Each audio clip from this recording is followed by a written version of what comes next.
everybody, this is Danny, once again bringing another Prelude to you guys for the Like Clockwork campaign that we'll be running tonight. I am excited because this is our first two-player Prelude session. We have Alex and John are here.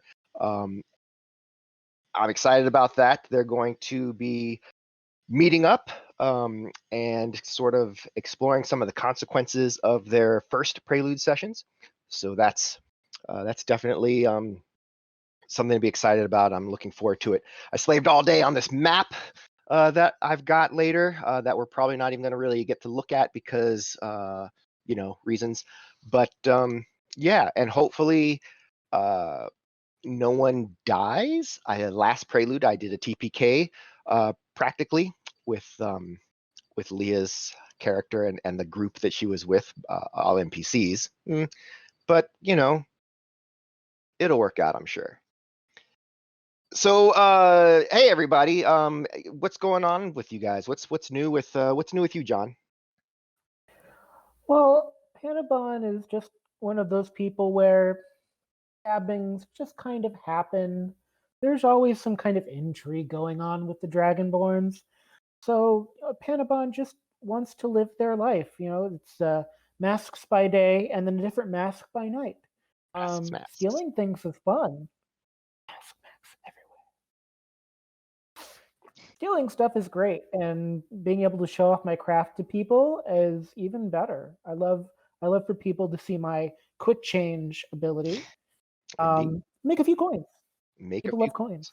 All right, Alex, what about you? Anything going on with you in real life or the game? Real life is boring. So for the game, my character is still very much in grief over her sister. So Perunyia is still like coming to grips with the reality that her sister's gone, and she's pissed. I think some people grieve in different ways, and anger is definitely one of the number one emotions she's feeling right now. All right. That's the second stage. Okay, so with that, we're gonna dive right in. This is gonna be taking place probably about 2 nights after each of your preludes, which coincidentally happened the same night. It's a couple nights later. Perunyia has mostly been out just trying to find answers, trying to figure out what might have happened, what was going on. Was her sister getting into something? Was it just random? Was it some part of some sort of nefarious activities? What was it that caused this to happen? And maybe less about the cause, but more about finding out who did it, so that maybe a little bit of grieving process can be exerted upon faces and the like. Panabon, not so much. Panabon just sort of, yeah, that was interesting. Okay. And over the course of the next few days, Panabon kind of does check in a little bit with the local thieves guild to just sort of make sure that there's not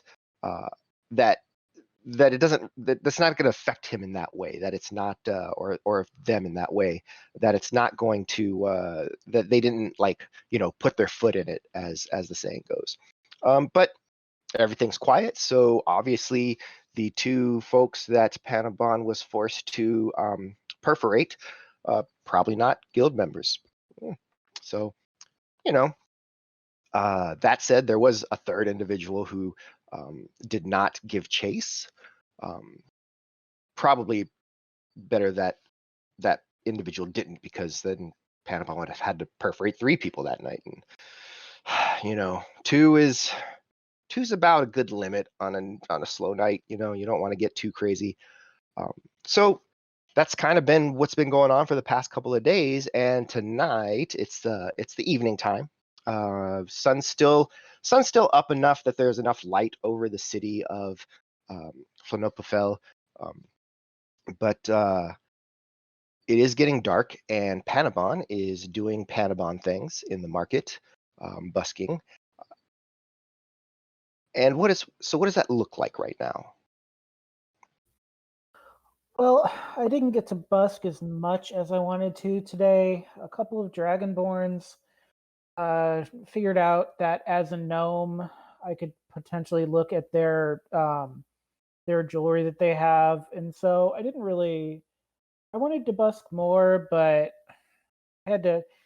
I enjoy checking out jewels, but I didn't get to busk quite as much as I wanted to. So it was just one of those jewelry heavy days. They have sometimes. Yeah, so just kind of appraising gemstones for various dragonborn who um, and probably maybe Though, a little marking of who's got the nicest gems. oh yeah, it's always good to know, and it's they're more likely to get paid for doing that work. Busking does come with people might enjoy your performance, but then you have to prefer some coin from them later because they don't give you what you're worth. Generally Life of an speaking, artist. it was yes, life of an artist. And it's always nice to interact with the Dragonborn. I mean, obviously, Palacune is a great land, and the Dragonborns are really important. All hail Melfrune. Um, and so, yeah, it's just one of those kind of sitting at a table days that even artists have, unfortunately. And so I've just kind of finished and I'm just reflecting on the day and I'm excited about getting home to work on some new mask concepts that I thought of while I was appraising. Yeah, Yeah. that's always exciting. All right. Well, so you're sitting there at one of the tables of like a sort of one of these kind of food stalls that's semi-permanently set up in this section of the market. And so there's a couple of tables that are sitting there, and you've managed to score yourself a space at that table that gives you a pretty good view of the street. You see the people moving left to right, right to left, going about the end of their day. Some of them are just heading home. Some of them are going into the various taverns. The shops are starting to close. Um,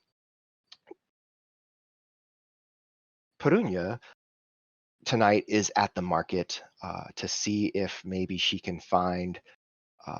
She's kind of come upon an idea. The idea being that, well, if this was something nefarious, then probably there are people who will know, or at least know how to get more information. Those are people that she normally wouldn't associate with, but she does know that she can probably find them in the market square where there's lots of people who the ones that she's looking for would be attracted to, and that is to say people with a coin. All right, so Perunia has actually, instead of just kind of being dressed in a tunic and some breeches, she's actually wearing her armor, and she's got a uh, fairly hefty greatsword strapped to her back. Um, I mean, I'd say it's sheathed at the hip, but then it's just dragging on the ground behind you, and that's no good. I mean, unless the ground's made of whetstone, and then anyway. So yes, she's kind of cruising through the crowd. She's looking around. Go ahead and give us narrate your actions there a little. All right. So I got the idea from when actually we were looking for Natashka the first night, and my father and my brother and I were all split up, and I came across someone stealing something, relieving somebody of their extra riches. And they had information on, he saw Natasha actually go back with the high priest. And so that's what I got this idea that if she was seen there, she might have been seen by other people who are a little bit more observant than like a 14-year-old boy. So I'm here back. Trying to strap a little bit more heat to get a little bit more intimidating. But I do have coin with me as well, and a couple of trinkets that I might have lifted from my brother's room.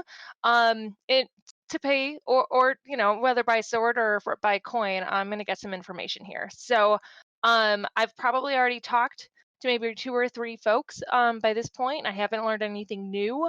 Um, there might have been 1 or 2 that corroborated what the 14-year-old said, which was, yes, we saw them come or we saw them leave. But I'm really interested in what happened afterwards. So the latest information that I got from the people outside of those living quarter areas was that Natasha left.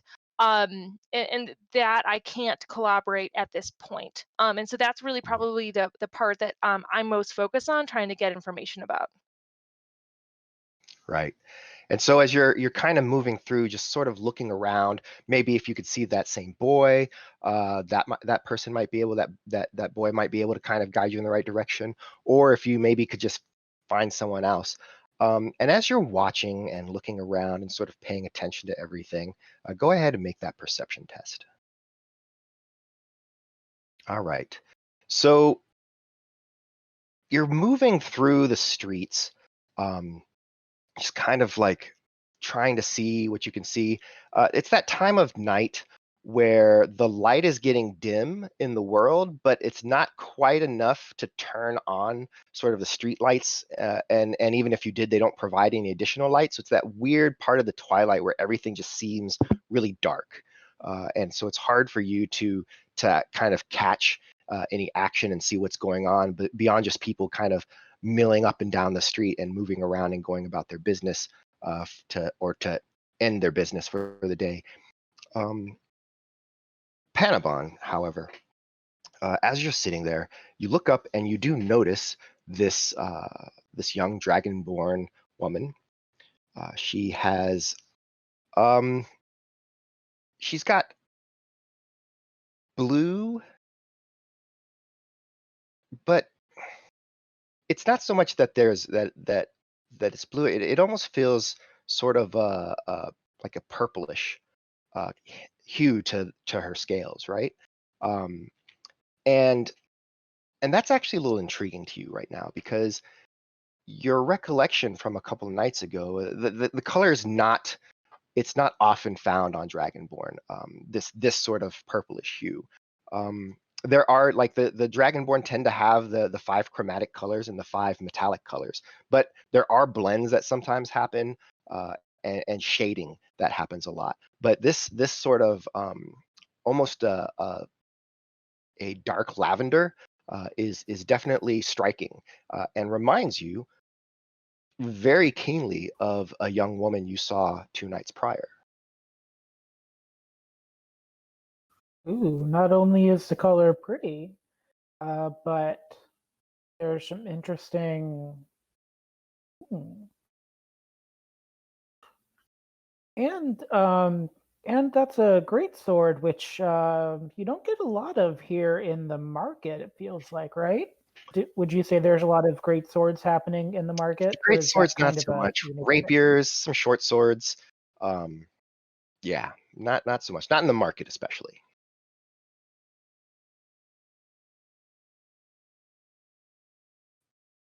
Well, I actually really like the color. I mean, I'd love to find out. Um, I'd love to kind of see the color more up close because that could be really great for a mask. I mean, there's an exotic color like that might really catch someone's attention. So maybe it's time to collect my stuff and kind of move across traffic, as it were, to try to get a closer look at the closer look at the colors, as it were. Okay. Try to get them into memory. Yes. All right. So you're moving across. Are you doing it with any? Are you being surreptitious about it, or are you being very obvious about it? It's surreptitious. It's more like glancing. I'm pretty good with my artistry. I mean, it's possible because I'm carrying my stuff that I could bump into them. Um, and so that's possible to happen. But generally speaking, I'm not really trying to draw attention myself right now. So Right. surreptitious probably better. All right. Are you actively sneaking though? I can be. I don't know. Are you? Yes.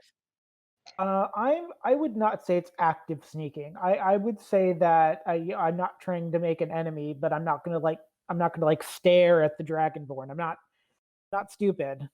People that stare at Right. Dragonborns tend to get stabbed, which is not what I want. So Awesome. Okay. quick So wins. so great.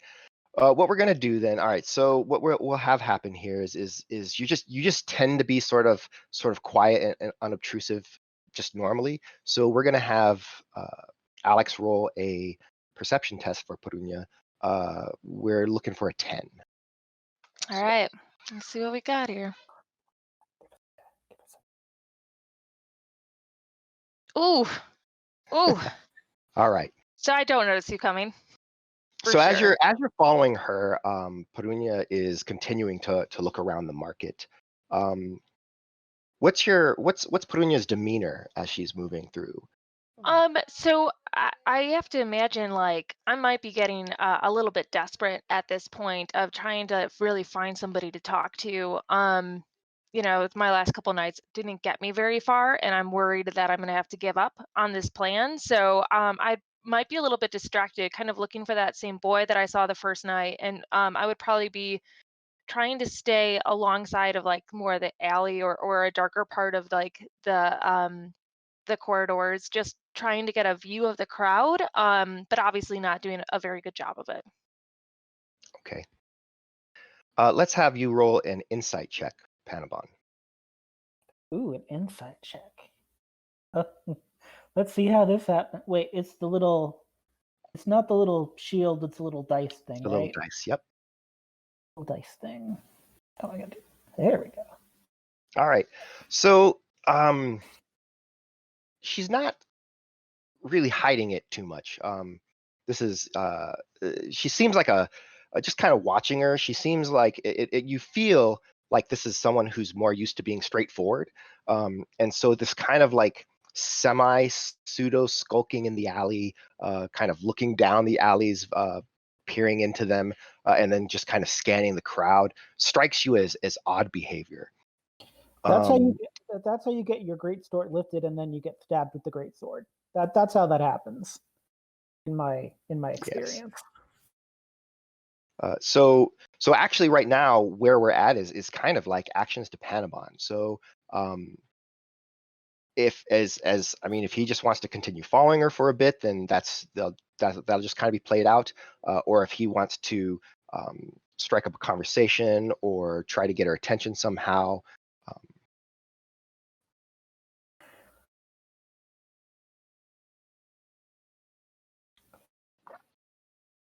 I would like Panabon to actually. Is there a way to Panabon to notice potentially there's a thief in one of the alleys and it looks like no, I don't want to. Do I want to do that? Try to figure out a way. I mean, whether it's true or not doesn't have to be. If you want to tell Perunia that there is a thief in the alley, she won't tell you you're wrong. That's true. I mean, I'm probably not wrong. This is Palacoon, so there are thieves in the alleys. I mean, someone that's straightforward, somebody with a great sword. A lot of things are peculiar about this. So maybe it's something where I just need to say, "Hey, you're." I don't know if I want to be that.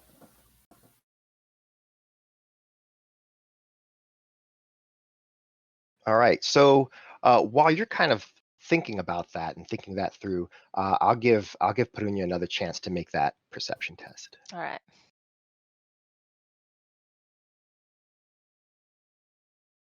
All right. So that would be a 9. If I had rolled the right dice, If yes. you had rolled the right dice. So yeah, you do not notice this gnome kind of trailing behind you, making this sort of kind of faces. I'm gonna Oh, stop moving. I'm gonna like, I'm a little frustrated, so I'm gonna stop for a second. Maybe I'm gonna pull out my water bottle, have a drink, and just like see if I can catch my breath and try to figure out my next plan, because this is not going quite as well as I hoped or expected. Right. All right. I've decided that I could always use, as a gnome, I could always use a little bit of rapport with the Dragonborns. They've allowed me graciously to live in their land, all hail Melfrun. And so maybe it's time to impart some words of wisdom to the Dragonborn and daintily walk by, perhaps, and say, be careful.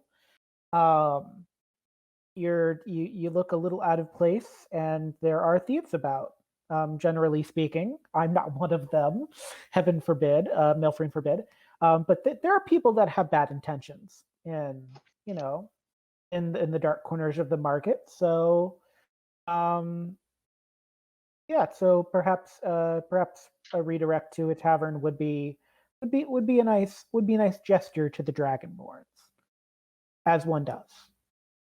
All right. So, real quick for Alex, describe Panabon. Oh, okay. Me. I thought you were having Alex describe. I would not want to Yeah. try to do that. No. So Panabon is a gnome, so kind of on the short side, as it were. Long blue-black hair, almost kind of like unsettlingly beautiful in their own way. Like there's something like there's a little too much beauty happening, much like myself. Um, and they're just as an artist and a busker. I may um, I may not be as fabulously dressed as some people, but I have a lot of charisma, so I'm noticeable for kind of like there's like a beauty thing happening. My skin is, I believe my skin is daffodil colored. I remember that on the character sheet doing that. I built it, so I should remember that. I should remember, but it's I'm a Like very yellow no daffodil or like white daffodils? Like what kind of yellow daffodil? daffodil. Okay. It's a Okay. Okay. yellow daffodil, blue black hair. And very gnome shaped. So it's nobody's business but mine. Sorry, that was a really good joke. Um, no, but Um, yeah. Is that is that yeah, what you were going for, Danny? that sounds great. That's what we're looking for.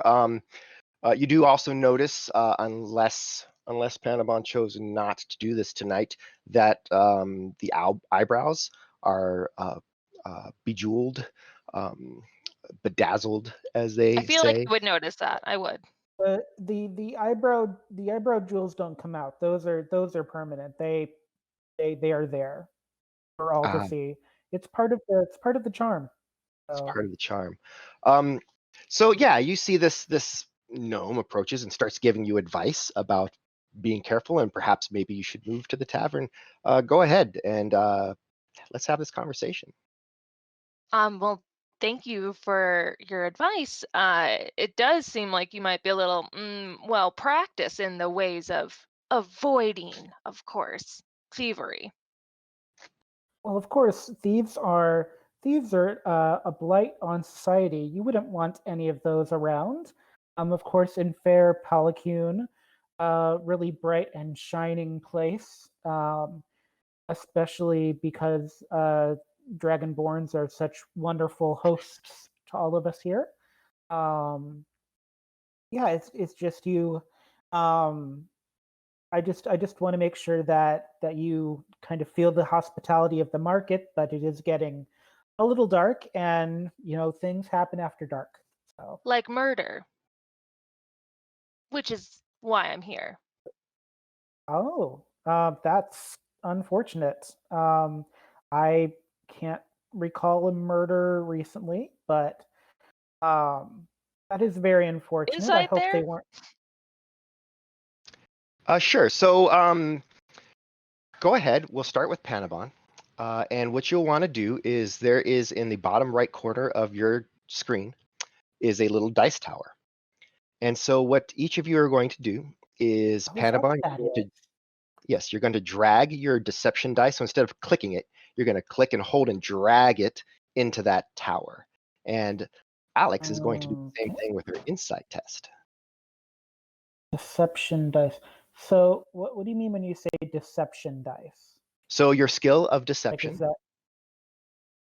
Yes. So there's that little Right, I'm dice looking symbol at it. next to it, the one that you normally click to roll the Oh, dice.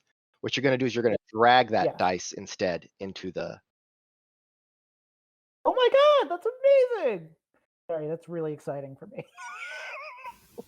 Yes, there's many ways to skin a cat in Fantasy Grounds, except there's no ways to skin a cat because you should not skin cats. It's bad. Don't do that. All right, so he looks up at you, blinking, and you don't read anything. You don't register anything untoward, other than just sort of the oddity of this gnome kind of offering the advice that is being offered. Well, I'm not going to miss a opportunity like this to find out more answers. So, well, friend, thank you for the advice. Are you new to the market or have you been here a while? Well, I've been here a while, here and there. There are several lovely open air markets that I like to frequent. I make art, I perform for people, and so I love to give, especially people that are interested in art, a chance to see my skill. So, yes, I try to make myself available to the public as the public would have me. The weather's been really nice the last couple days. Any chance you were in the market, I don't know, say 2 nights ago? Oh, let me think. Well, it's possible I was in the market a couple of nights ago. Like I said, I visited many markets, so it's likely I was in a market somewhere. A humble gnome has to make their trade somehow, obviously. But I can't recall any particular market that I was in at that time. I apologize. Oh, no, I'm sorry. Might I call you by your name? I feel so rude just addressing you as gnome. Oh, that's quite all right. My name is Panabon at your service. Hello. Panabon, thank you. I'll be straightforward with you because I'll be honest, being not straightforward doesn't suit me well. Um, I wasn't joking when I said I was here for murder. You see, my sister was murdered 2 nights ago. Um, and the last that I know of her, she was in this marketplace with the priest, Flumgesu, the last time she was seen. So I'm trying to find out if anyone has seen my sister, who looks like, well, a prettier, slimmer, smaller version of me, and if they could help me ascertain where they last saw her and her whereabouts. Murder is quite horrible. How awful for you. Um, and the high priest wasn't able to help you at all? It seems that the last time he saw her was after they had dinner together. Um, that he went home and she left soon after, but I haven't been able to verify that. Not that I'm discrediting what he's saying, of course. Well, of course, everyone knows the high priest is the high priest for a reason. Well chosen, obviously. But it is a very, there can be dangerous spots in the market in the shadows. And so there are a multitude of things that unfortunately one can potentially imagine. Um, for someone as striking as yourself, a, a, a part of what am enjoying about our conversation is I find your coloring quite remarkable. I would love to honor you and be able to potentially use that coloring in what I do as an artist at some point. I hope that might be okay. Uh, sure, I mean, no skin off my nose. Unless you really want some scales, I could probably find some in my bedroom or something. Oh, well, that would be quite a treasure. But I wouldn't want to put you out, obviously. I will say that I will say I hope that you have good luck. I mean, as a gnome, I have a family myself, and I know how important family is. So I I hope that as you move forward, potentially to a tavern where it's much safer than it currently is now in the shadows, that you are able to find, some solace in answers. Answers are a wonderful thing to be able to find. Well, I appreciate that. And since, of course, you're giving advice, I would appreciate if you could remember anything from the last couple nights in the marketplace. If you could remember any other movements of the high priest, or if I am not as familiar as obviously yourself in terms of the going abouts of different, shall we call them, dragonborn gangs. And I'm trying to find some leads of just perhaps low life characters or high life characters that might have been in the market a couple days ago. And whether or not they have information or not, I've got to go and find it and talk to as many people as I can. Well, of course, and of course, people are very friendly in Palacune to each other. I would say, I would say that it's just, you know, it's not unusual to see um, people of higher status mixing here. There's always a lot of really great. There's a wealth of people that mix, so it's very possible. Now, I couldn't say anyone offhand by name. I've certainly never had the honor to meet the high priest that I know of, but perhaps they've been able to enjoy my performances. It may be something that suits um, better closer in the daytime, because most of my performances take place um, closer to about midday, when people have the time to find enjoyment in their time. But unfortunately, um, no particular name sticks out in my mind. No names. Okay. Are you sure I can't buy you a drink and talk about this some more? Maybe some names will occur to you. Well, I do like drinking, and of course, it is my honor to drink with a dragonborn if presented with the opportunity. Of course, I would most definitely enjoy getting a drink if you'd like. Okay. I'm going to direct us to the tavern where my sister last had dinner Okay. with High Priest Fungesu. All right. So you move over to that tavern. It's a couple of blocks down from that part of the market. And as you enter and you find that there's definitely the crowd, the normal crowd of people there. This is not necessarily a tavern that Panabon would frequent. It's kind of a little off the market in a place where buskers are less welcome, um, as sort of a general rule. But it is also the street where Panabon had noticed the procession leaving from the other night when they were operating within the market. Um, so yeah, as you enter the tavern, it's loud. There are some minstrels playing music over in the far stage, and the bar is fairly packed, but you do notice that there's a couple of open tables, and there's a couple of spots along the bar where there's a couple of consecutive empty seats. Let me buy you a drink. I appreciate all the free advice. And so I'm going to direct us up both to the bar and hail the barkeep. And I'm trying to see if the barkeep is the same one who was there the night that Natasha went missing. Um, it is, and he approaches and kind of leans in. Hey, how are you? Been better. Been better, Mm, not going to lie about that. mm, yeah. Who's your friend? Local jewelry expert. Thought I would buy him a drink as he's getting to know Pelican better. But while I'm here, I don't know, any chance that Flambegesu and his crowd stopped in the last couple days? No, we haven't seen the high priest around here. I imagine that his detail uh, is probably trying to keep him from being out in the public, as after all, one of his entourage, well, you know, so he can't be too careful, and I think they've been keeping him up in the sanctum. I haven't been able to speak with him yet directly. Yes. I guess not surprising, but I'm just trying to find out more about that night, and I just can't shake the feeling that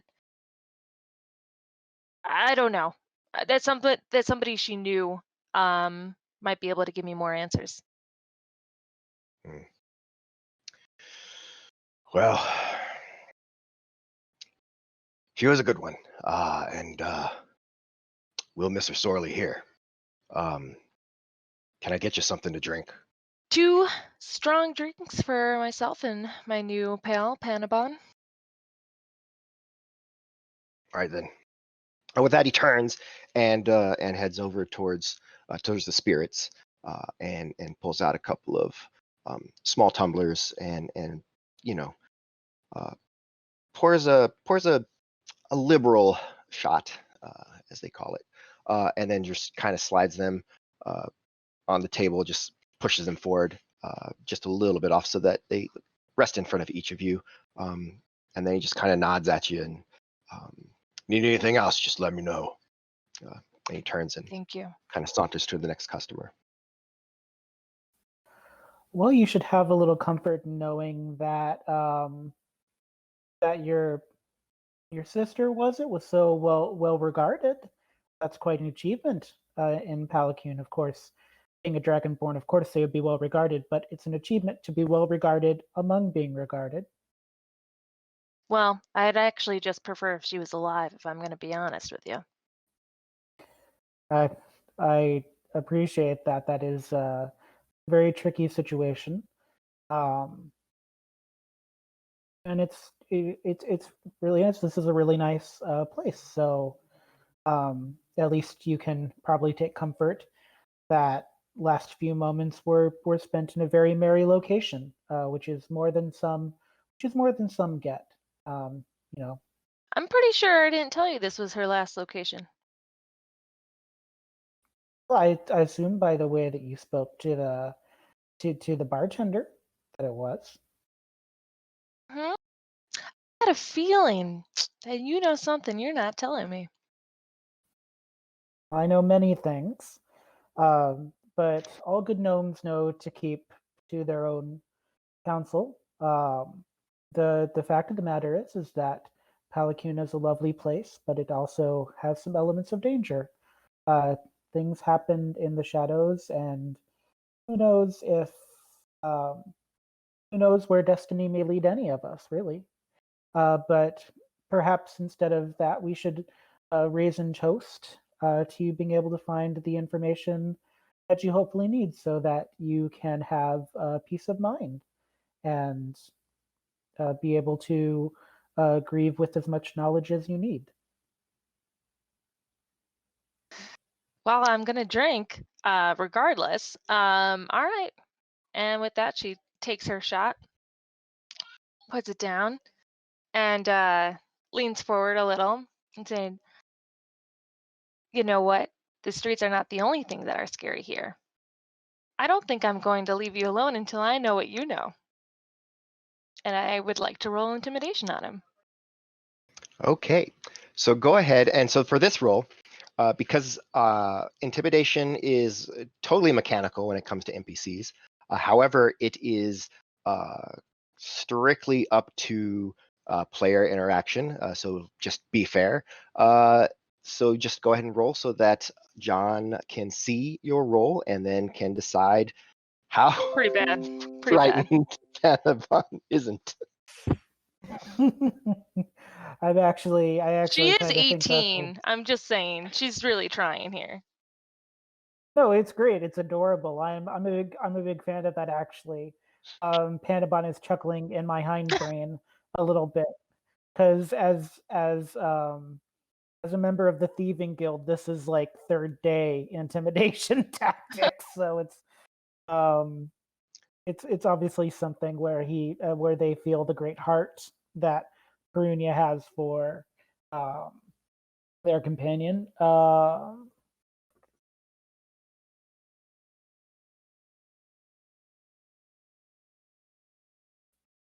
it wouldn't give you any peace of mind, but would you perhaps like a tiny clockwork dragon of your own?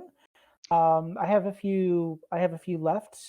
It won't give you solace, but it can at least be something for you. It's kind of a thing that I'm good at, and it would be nice to be able to give you a gift on such a hard couple of days as you've had, as it seems. I'm not really much for trinkets, though they do sound lovely. But thank you for the offer. Of course, of course. I would also say it's a very fine sword that you've brought to the market and the tavern. You don't see many great swords around here. It must take great skill to heft something of such a weight. Well, strong is my strong suit. Not to make terrible jokes, but I'm still getting used to my sword, but my father and my brother have trained me pretty well. Not that they have Well, much that's use for it wonderful. either these days. No, not much use for it either these days. Nope, Dad went into construction. He works down in the mines, and my brother, while he likes sword fighting, he's into more of the pro fights, cage matches. He's pretty big down here. I don't know if you've seen any of Varro's fights, but it's pretty good. Oh, I do love a good bout of athletics. It's a big part of my artistry as it is. And so I can imagine I may have seen your brother in a bout. Um, Nothing comes to mind, but it sounds like a very interesting, exciting family. So I can see all the more how important it is to honor your grief. I do wish I had more information I could give, but sadly, all I can give is a compliment and a tiny clockwork dragon to help appease your sorrow. Oh, thank you. Appreciate the Clockwork Dragon. I feel like I must pay you for it. How much do you normally charge? I don't want to accept such a gracious gift without giving something in return. Oh well, if it because I've understood grief in my life, of course I would give it free of charge happily. But if you do wish to pay me, a small gratuity is always enjoyed, obviously. Yes. And this is where I say to Danny, I've forgotten what the currency is like here, so I don't actually know how much to charge. So, So you could just kind of say that a gold piece is like $1, um, and It's easy enough. that a silver piece is like a dime. I mean, it's not. It's actually like probably more like $10. So I'd say gold piece is like mm, $10. So like a silver is like $1, um, and then coppers are like dimes. I guess makes sense. uh, well, if it's not too much of a heartache, a silver could be lovely. It's important to me that you have a token of goodwill and esteem in hard, troubling times. I flip him a silver piece, and with that, I'm gonna motion to the barkeep that I'm good and pay for mine and Panabon's drinks, and I've got to go. If he can't give me information, there's plenty else who will. All right. So as you do that, the bartender just kind of like does this with his hands, um, and then just kind of gives you a nod, and perhaps a little annoyed. She stands up and exits from the bar, leaving Panabon kind of sitting there. That was a really interesting conversation. Hmm, interesting. I think maybe because I've recognized the street that I'm on, right? I recognize it from the Shenanigans Retinue Mm-hmm. shenanigan things, right? Mm-hmm. So I've connected some dots, and so I'm not going to make it known that I've connected those dots because I have a life wish for myself. Um, but maybe some discreet following might not be a bad idea. Just to make sure that wherever Perunyia is going, they get there safely, and if not, perhaps I can actually find out more about the booming voice that I couldn't quite see or hear. Um, so now it kind of turns into that kind of fun um, thing for me. I understand grief, but I also need entertainment. Entertainment's good. Okay. So with I'm that, just not a good person, is what I'm just not a good person, really. Perunia leaves the inn behind and kind of stalks off into the street. Panabon follows a little bit behind, and this time is actually being a little more actively surreptitious, I imagine. Yep, trying to be a little more sneaky because I know things, and I know that Perunyia needs to know things that I know, but I also have a life wish. So there's a balance act happening here. Right. All right. So let me check something real quick. And, okay. So yeah, go ahead and we'll start with with you making that stealth check. Stealth check. Not in the dice tower. This doesn't have to be in the dice tower. I mean, we'll know pretty quickly if you get spotted. As you move a couple of blocks, Perunyia is moving a couple of blocks down, and Panabon is following. So let's get the perception from Perunyia. Okay. You got to be at 18. That's not going to be that's simple. rough. I really want you to, though.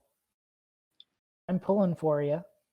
Oh, hey, Hey, there you go. Finally. Oh. Finally got a roll that works out. All right, so yeah, so as Perunyia is kind of moving through, kind of a block down, she starts to slow down, maybe get a measure of herself, a little annoyed, and now that just that large shot of alcohol is kind of doing its thing a little bit. When she notices sort of a movement, kind of dart back behind her. And she sees the hair and the skin of the gnome as Panabon ducks kind of behind a crate, still hoping that they were not seen, but they were. So I'm not trying to scare Panabon off. When I stomped out of the bar, I was really hoping that Panabon would stop me and give me his information. But I also kind of got the feeling that he wasn't comfortable sharing that information in the bar. So by leaving, I thought maybe he would follow, which might be why I'm a little bit more observant than usual. But I'm also worried, like if I just approach Panabon, that he's gonna run. So he may not know that I saw him. So I'm going to walk a little bit ways and turn into an alley or a divot where I have to turn a corner. So he has to turn the corner with me if he wants to keep following. So that's what I do. God, so smart. Such a good plan. Or at least a convenient one. So I have not been seen, but there's definitely a chance that there's potentially a thief getting ready to be stabby in the alleyway, and that great sword is going to be very, very tempting to people that are much stronger than I am as Panabon. So I am going to follow and poke my head into the alley just to see if there's a doings transpiring. Yes, maybe. All right. So the alley that you stepped into, Perunyia, was just a sort of side alley, not overly dark. By now, the sun has gone down completely, so it is very much nighttime. The and I could tell you if there was enough light from the moon, if I had thought to check my calendar and see what the phases of the moon were, because yes, that is to the extent that my world building has gone now because I'm out of control. Well, I have dark vision, so I'm okay. I can see. I'm Yes. But so it's not that dark because the streets themselves are well lit, and usually the alleys do have a light in them, just because Palacune, the Flunopafel, and many of the greater cities of Palacune, they kind of pride themselves on being clean and lit and safe. Um, so yeah, this See. particular alley, there's a light kind of halfway down the alley that goes down, and then you can continue down the other street. There's several crates inside the alley. You don't necessarily see anybody as you have entered. So so how far did you go in? Do you hide behind something yourself, or are you just kind of right at the corner waiting?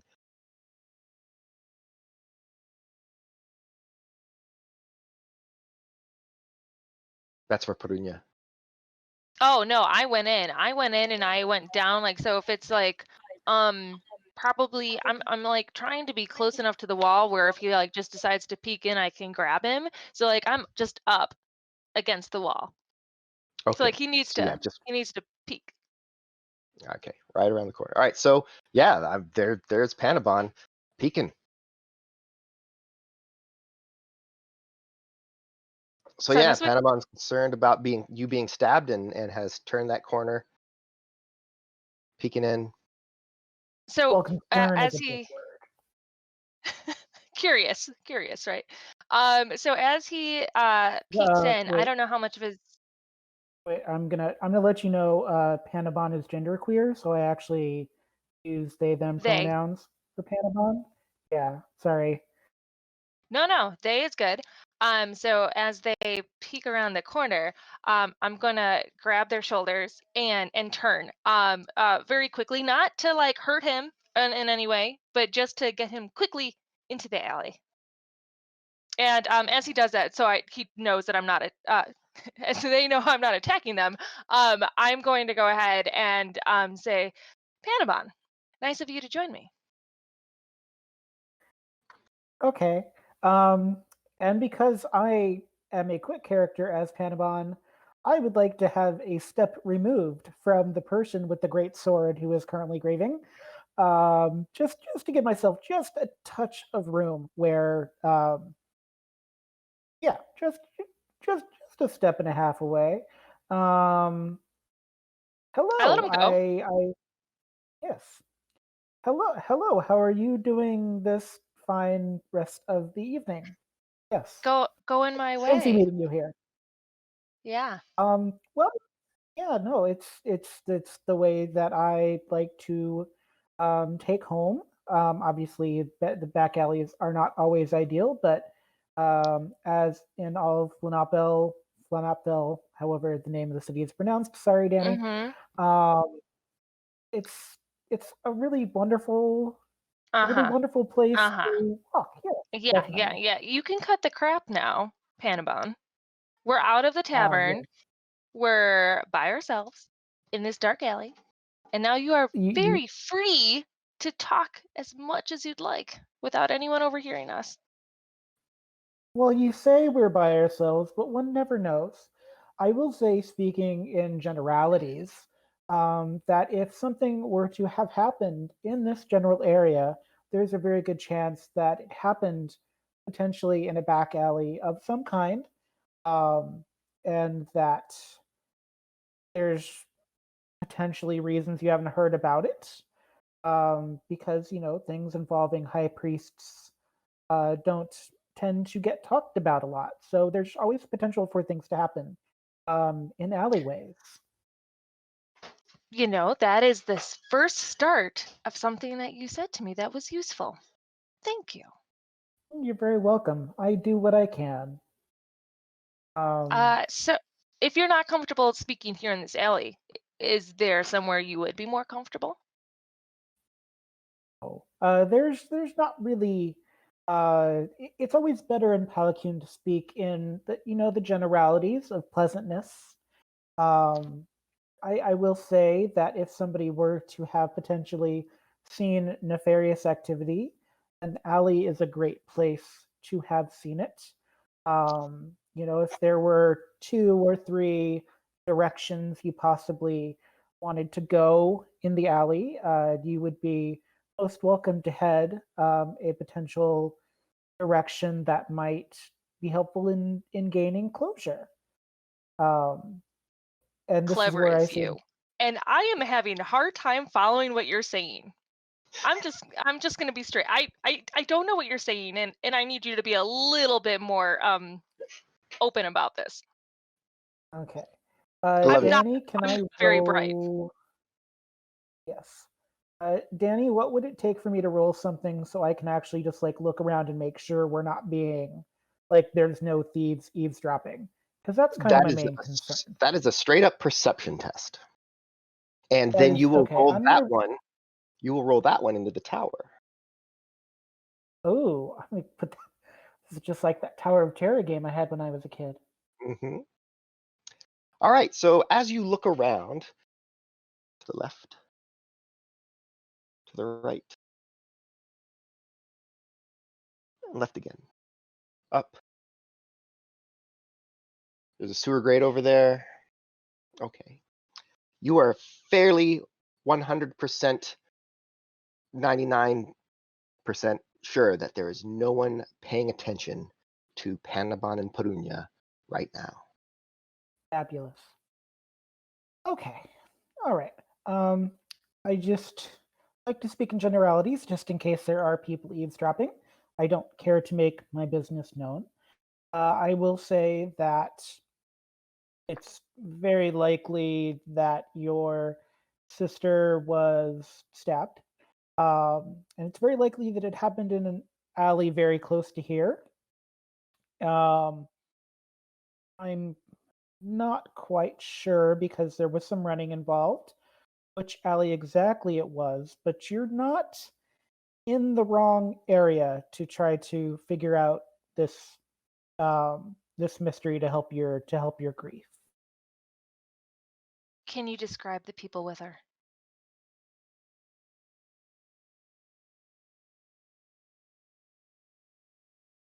What do you mean the people? Do you mean the was she with the high priest, or do you mean anyone she was potentially with afterward? Oh, well, that's a good way to start. I guess the first part of this, let's start from the beginning. Did you see her after she left for dinner? At what point of the night did you come across her? Leaving the tavern?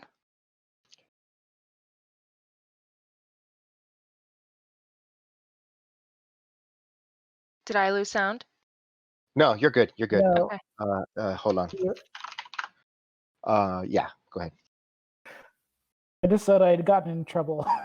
Sorry about that. I'm like, I don't know what I did wrong. I'm trying to figure out. So Danny, I'm trying to figure out what should I roll for what I remember. I'm trying to Uh, figure out how to have this conversation. Really, so the question is, so now the question is, do Panabon remembers has no reason not to remember in detail what happened. However, if you don't fully remember in detail what happened, we can do a quick recap. I'm not sure if because I saw the retinue, but I'm not sure if Panabon. I can't remember if Panabon saw them coming out of the tavern like he knew they were coming out of like they knew they were coming out of dinner. Like that's where I'm trying to figure out if I remember that portion of it. You might not remember exactly that part, but you would have remembered that they kind of came out of that general direction at least. And of course, following them for a bit up until the point where they got to the edge of the sanctum.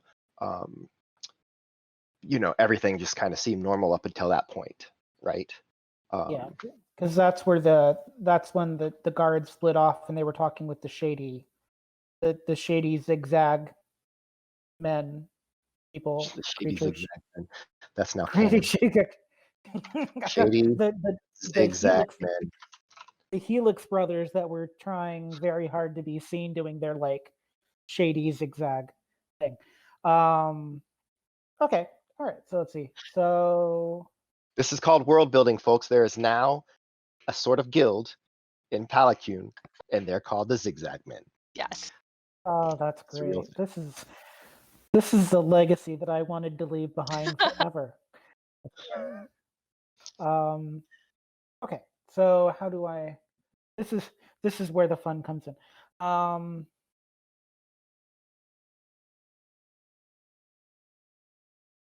So I don't know exactly how long they were at dinner, but I do know that they came from the general direction of the tavern that we left from. So I would presume after dinner. It was a little early, it was about the same time as it is now, I would say. Um, and there was definitely your sister was part of the retinue with the high priest. And 2 guards, And right? well, yes and no. There were guards, but there were other people, and I don't quite know who they were. But there was definitely something happening. Um, and then things got a little weird after. Describe weird? Well, it was one of those things where people that thieve tend to not want to be seen, but there were people that were looking like they were thieves, but they definitely wanted to be seen.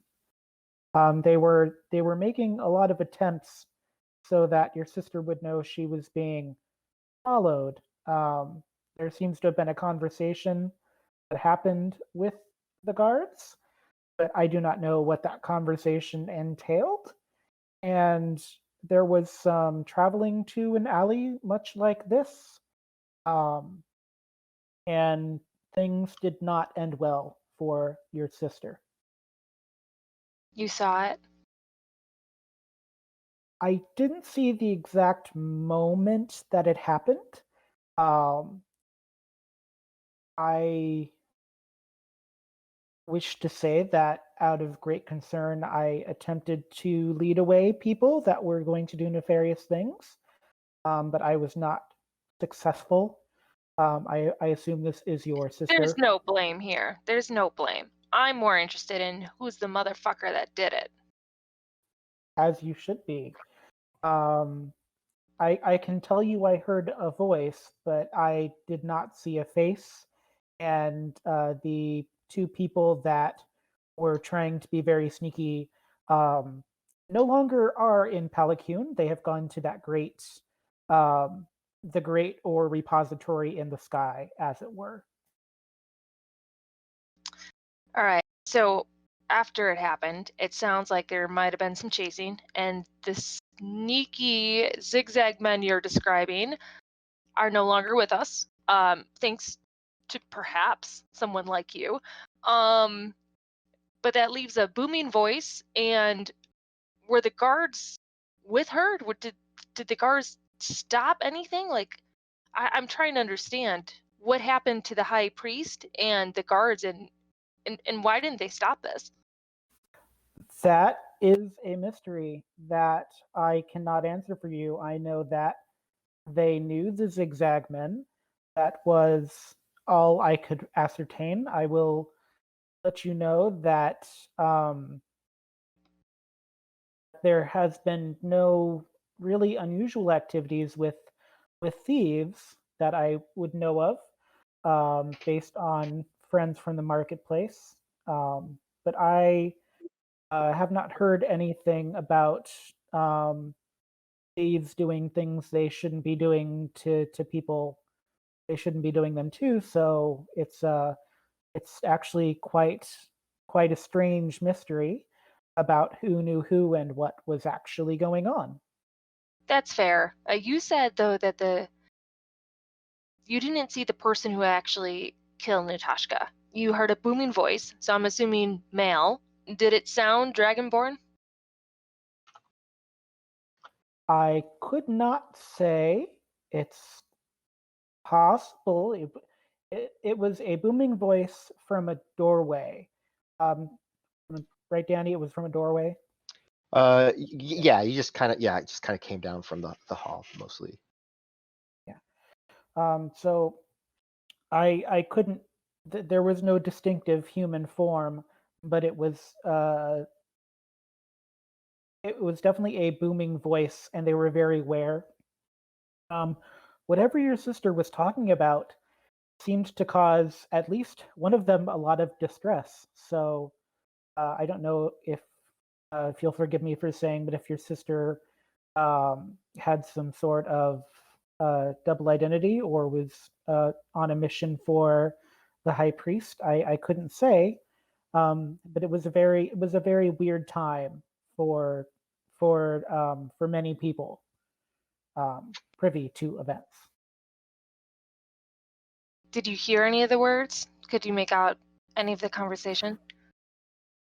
I tried to listen in, but I did not hear any of the words. I apologize. It was very passionate. Whatever they were discussing, there was a lot of passion happening there. And was she with the guards or just the zigzag men at the time? She was by herself. The zigzag men had been following. They were very obvious about it. Was actually not humorous, but it was. They very much. It feels like they very much wanted to know that like they wanted your sister to know that she was being followed in a manner. I would never cast ill aspersions on a dragonborn, but it seems like the palace guards knew these zigzag men, and that's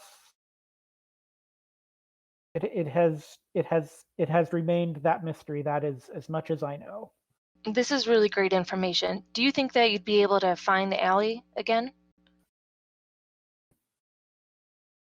Anything is possible, as my family would say, in for a copper, in for a gold. Um, luckily the alleyways aren't too confusing. I guess there's no harm in showing you the doorway, or at least the area thereabouts. Perhaps you'll find the closure that you need. I fork over the required coins and hand it to him. And I say, lead the way. All right. So with that, the two of you travel through the streets. Go ahead. I'm going to call this intelligence saving throw from Panabon with a very low DC to see if, mostly to just make sure they didn't forget. Yeah, okay. Because I was like, I have no idea what I'm saying there. I hope it's right. So the saving throw is on the main tab. So the skills tab, and then above the skills tab is the main tab, right?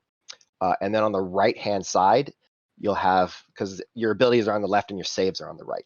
So you'll find where it says intelligence +5, and that's the dice you'll roll. Thank goodness. Let's see how this does. Yes, it's, this area, the streets. As much as you're, as Panabon is being nonchalant about everything, is actually a pretty memorable experience, that whole thing. So Panabon is able to direct the two of them right to the alley where it happened. It's an alley. It doesn't seem like nothing really different about the alley than any other alley. It might just be where they happen to just catch up to her. It is obvious that for Perunyia that from where you were in the market to go home, this is off the beaten path very much. And this sounds, as Panabon said, that they were sort of kind of corralling her in a direction. And then this part of the city is a little bit a little bit less traveled, and not as doesn't have as much wealth as some of the other areas. It's still fairly clean, but it's not as heavily patrolled. So it would be probably one of the better places to take someone out, if you will. All right, so you said you heard a booming voice from a doorway. Any chance you can figure out which doorway? Shouldn't be. Is there any way that? Sorry. Yeah. So I got a 20 out of that. Would I see the doorway right away, Danny? Are there many doorways? So in the alley itself, there's not. There's a couple of spots where someone could come out of a side building, but definitely not about where you heard that voice. So it seems like it might have been a little disembodied, or maybe it was just like a trick of the of just the sort of acoustics of the alley, and it might have just been like the one who didn't chase after you, might have just been that person speaking, and just the Okay. acoustics of the alley kind of made it seem weird. Okay.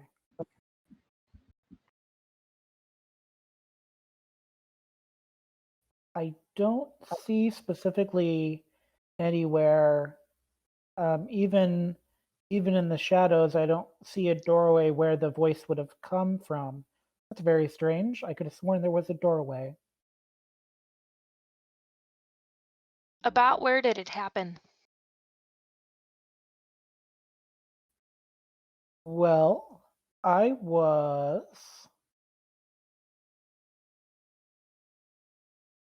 hiding behind these. I was over by these crates over here looking, and well, my ball bearings aren't here anymore, but I rolled some ball bearings right about here, which got some attention. So this is the general area. This is the right area. There's just no. I guess voices do travel in the alley. It might seem like a weird request, but I just want to say goodbye to my sister for a minute. If you could give me a quiet moment. Of course, yes, definitely.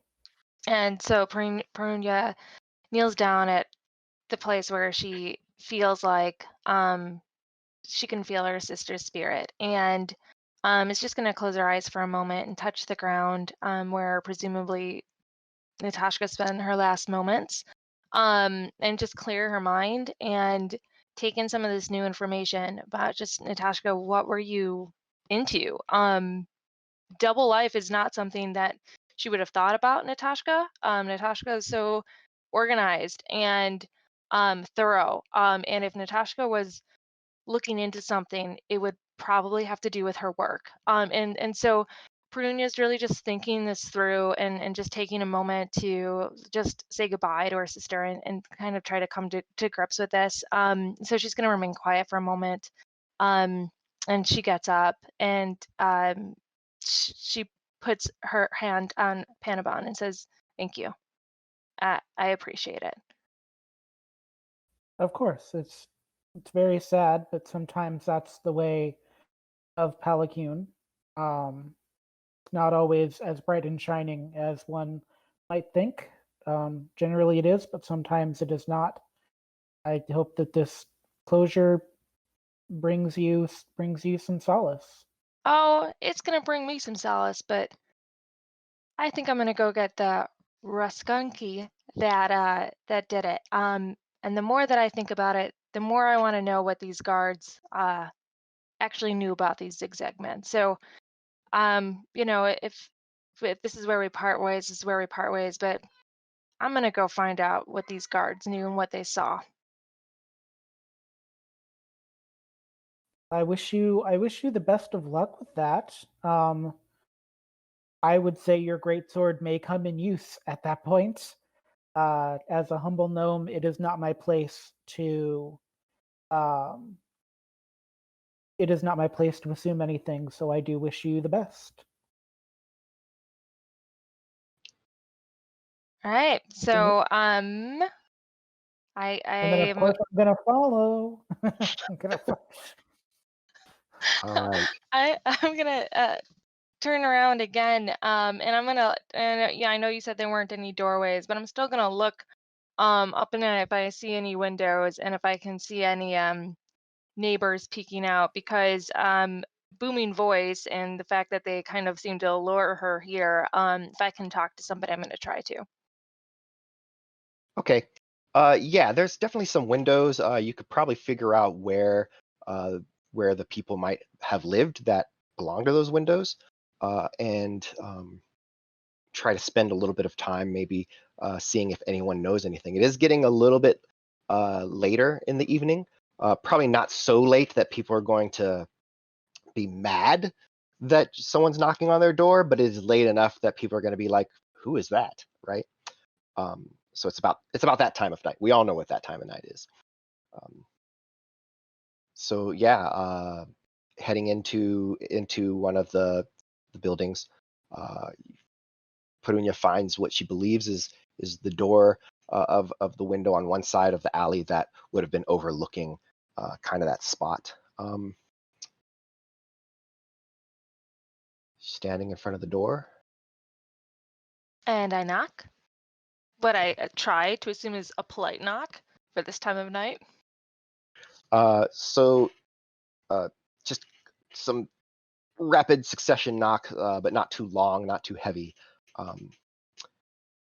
Perunyia stops in the silence of the hallway. She can hear movement behind the door, and eventually someone approaches it, opens it just enough that you can see the sort of dull yellow, shiny, like a dullish yellow color to the scales, indicating probably a brass dragon.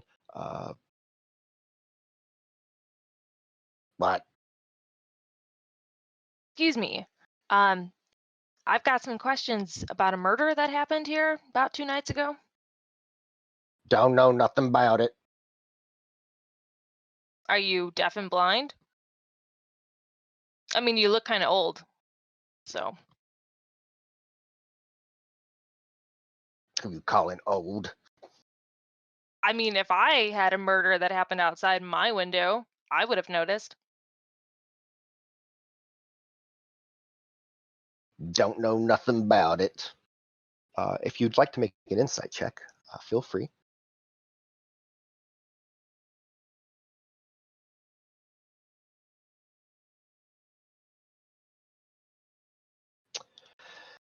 The sense is that this individual probably doesn't know anything helpful.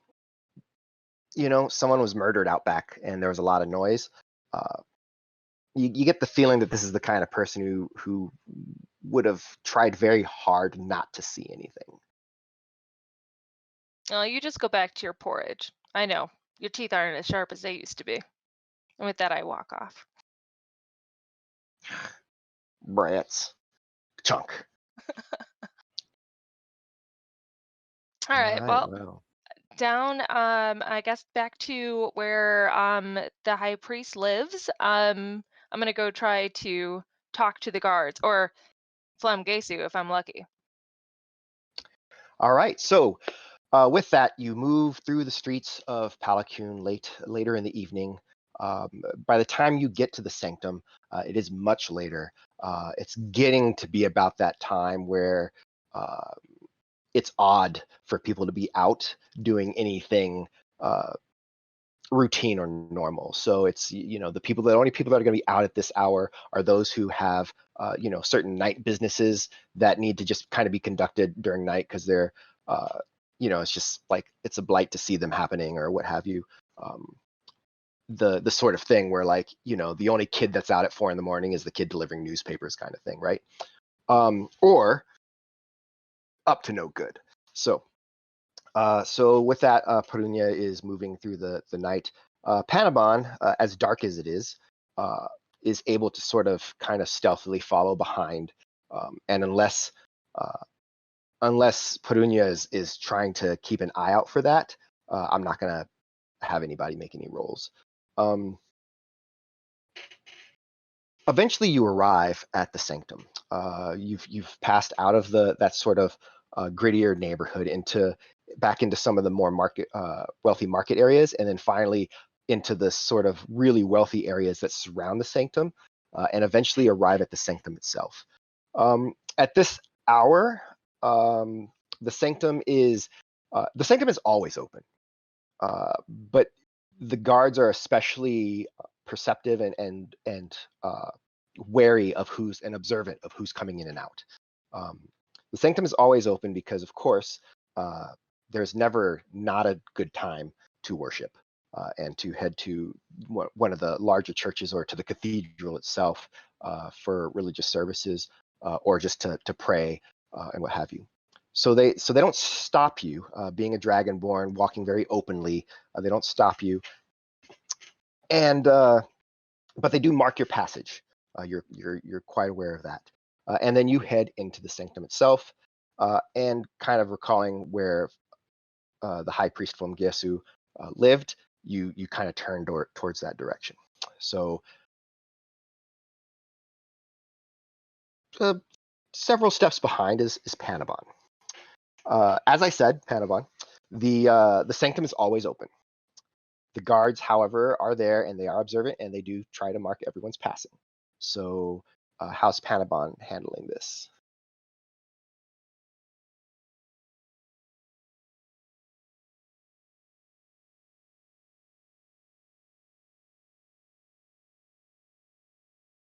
Do the guards are the guards at a post? Is it just one way in, one way out? What is is it like a series of steps going upwards? Like I'm trying to. So the sanctum itself, it's a walled off section of the city, right? The walls themselves are about 15 feet tall in most places. They're not meant to be imposing or they're just meant to kind of just be the wall that separates that section. The wall, and it's not. There are places where there are towers and then guards can kind of stand out on the wall, but a lot of places the wall is not meant to be patrolled itself. There are guards that just kind of patrol the interior of the sanctum, and then there are gates. There are several gates. So every major road that enters into the sanctum that radiates out from the center of the sanctum, like wheel spokes, perhaps. There's a gate, and at the gate are two guards, and at every gate there's going to be the two guards standing opposed.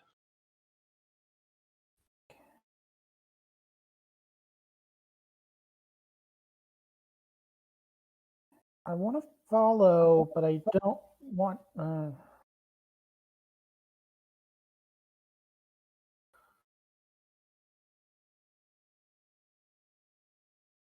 If I scale up the wall so I'm not seen by the guards, would I be seen by other guards? Like, would that create? I mean, there's always a chance. So it's going to be a combination of your sort of acrobatic skill and strength or athletics, as well as your stealth.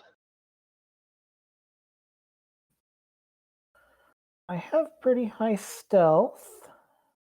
Don't have great athletics though. I want to try to sneak past the guards. I had great luck with my ball bearings. If they hear a noise, maybe they'll go to check it out and I can sneak past them without them seeing. Okay. I'm trying to... Definitely a thing you can try to do. Yeah, let's try that first and see how that goes. If I hear them, yeah. We'll start with a stealth roll to kind of get to a position where you can take advantage of of that distraction. So let's get that stealth check and roll it in the tower. So we're going to get used to rolling these rolls in the tower, the ones that we don't know necessarily. So Panabon kind of sees what happens and ducks. They're not so much alleys, but they're just little side streets here. And so ducks into the side street and kind of comes around a building so that Panabon is not approaching the gate directly, and kind of turns to the side up against the wall and kind of moves forward. So they're standing a little ways from the wall with their visions forward. And so Panabon's able to easily maneuver up and feel very confident that they haven't seen them, because Panabon is now about 15 feet away up against the wall and they aren't looking at them.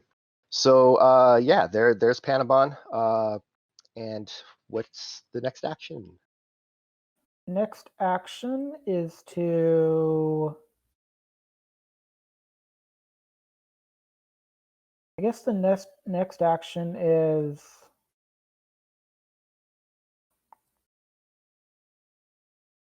I guess it's to take out ball bearings to throw, maybe, or Sure. just Yeah.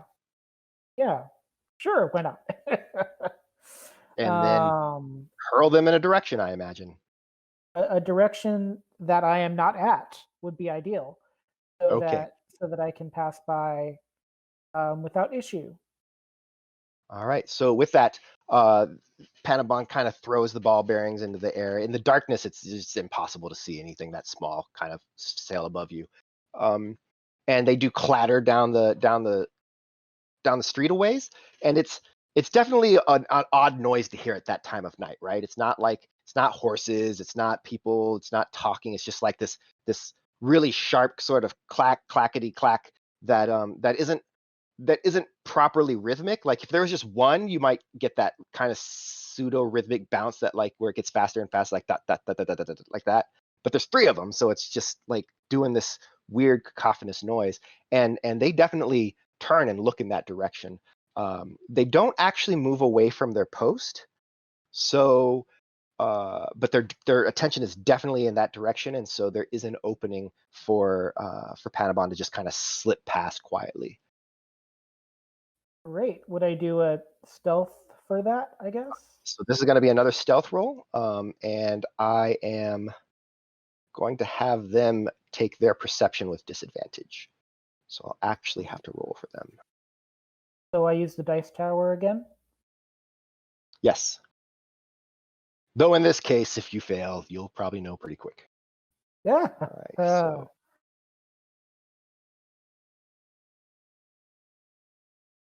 okay. Panabon slips past them and ducks through and kind of moves quickly in the shadows of under the gate, and makes it into the sanctum, and sees through all of that period of time, sees Perunyia kind of turn down one of the side roads, heading towards the manors of the high priests, and continues following. So the sanctum itself, there's it's very highly appointed. There's like alternating bricks that kind of create this sort of wave pattern in the street. There's some intricate marble tiling to make up the sidewalks, and then there's the walls of all of the buildings are gilded with brass and copper and gold and silver. It's really sort of a beautiful place. They did cheap out a little bit, so each manor and each of the buildings, there's always like a back area where kind of the service stuff happens, and so they did cheap out a little bit there, and it's just like standard sort of square cobble bricks that they've used, where they can kind of move wagons through with supplies or take away trash and that sort of thing. So with that, Perunyia, after traveling for some time, you do see Flumgesu's manor ahead. And I'm going to go ahead and share a map. And this map might share really big. But if it doesn't, then you'll see where we're at. And I'm going to place Perunyia on the map. And this is just so we can kind of see, just get a general sense of where everything is. Oh, shoot. And you don't necessarily have to be right up on the guards yet. I'm just, if you decide to speak with them, that's about where you'll go. Okay, so and the squares I'm guessing are standard 5 meters? Right, so you're in a 5-foot square. Foot. Yes, that makes more sense than meters. Okay, so I mean, where I'm at here, is probably a little bit closer than I'd like to be. Well, I mean, I guess I don't know if I'm gonna have an option to be anything but open right now anyway. But first I want to try to recognize the guards. Are they the guards that I spoke to the last time, or are they the Boris and I'm not sure if I remember, but they did tell me who the guards were when I spoke to the guards at Fomgesu's house that night, and they had said which guards were out with Natashka and the high priest. So I'd be looking, and I can't remember their names. I think it was Boris and a new guy. Right. It was But Boris was one of them. The other one I don't think was named. I think they described him as the new guy, which I don't remember more than that. Right. So yeah, it is make a wisdom check. Okay. Sorry, I have to move some maps. Okay. All right. Like a wisdom save or Just a what check. kind? So on the left side of the main, you can just Got hit it. the check button there.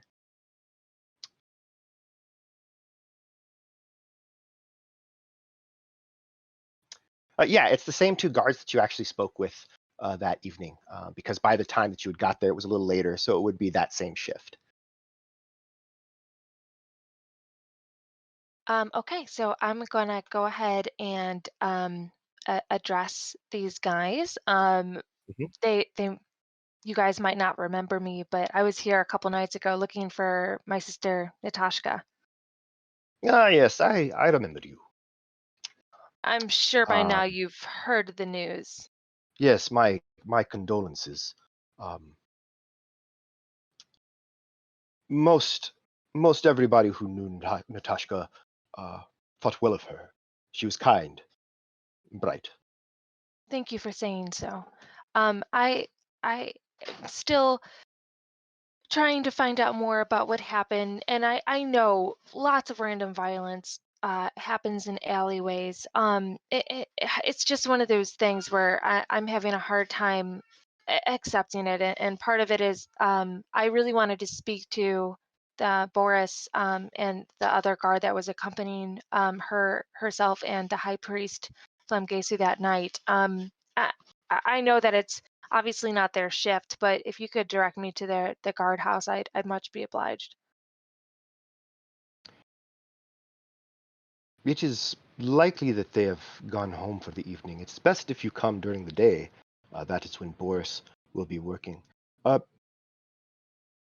the other guard, the new one, um, was transferred um, from this detail.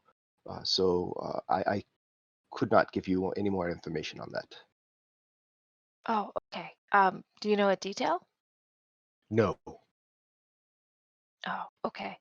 Well, I thank you. I know this is a trying time for all of us, and even if it's random violence, please give my regards to the high priest. Is he home? High Priest Flomgesu is not available at the moment. You note that he doesn't say whether Flomgesu is home or not, but rather that he's unavailable. Um,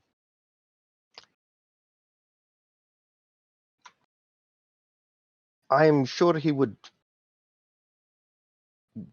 like to speak to you if he knew that you were here, but yes, as he is not available currently, that cannot happen tonight. Appreciate it. Thank you. And then I'm going to walk away and out of distance to these guys, and I think I might be trying to get into this manor. Okay. So Panabon sees Perunyia kind of speak to the guards. It seems like a pleasant enough conversation. And then you see Perunyia kind of turn back on her heel and moving back in the direction of Panabon and back in their direction. So the way this works is there's the manor that is Flumgesu's manor, and then there's another 2 manors, and then there's a cross street. And then if you take that cross street, between that street and the next street, which has its own manors kind of lined up, there's a sort of a wagon wide alleyway that kind of just shoots through. And so that's a way to get in, like check out the back. Other than that, you could try to climb the wall from the front, enter through the gate, or get into one of the manors on either side and then try to get in that way, which seems like breaking in twice. Yeah. You said there was a service entrance, right? Right. So the back alley is the service entrance for all of the manors, where all the various servants and sort of utility workers and stuff go. Yeah, I think that's going to be the place that I'm going to start. And as I take a moment in the alley, I'm going to pull out perhaps a piece of parchment, if I've got something like that, and fold it in what looks like to be a note, with the idea is if anyone wants to try to stop me, I'm leaving the high priest a note. Yes. Okay. All right.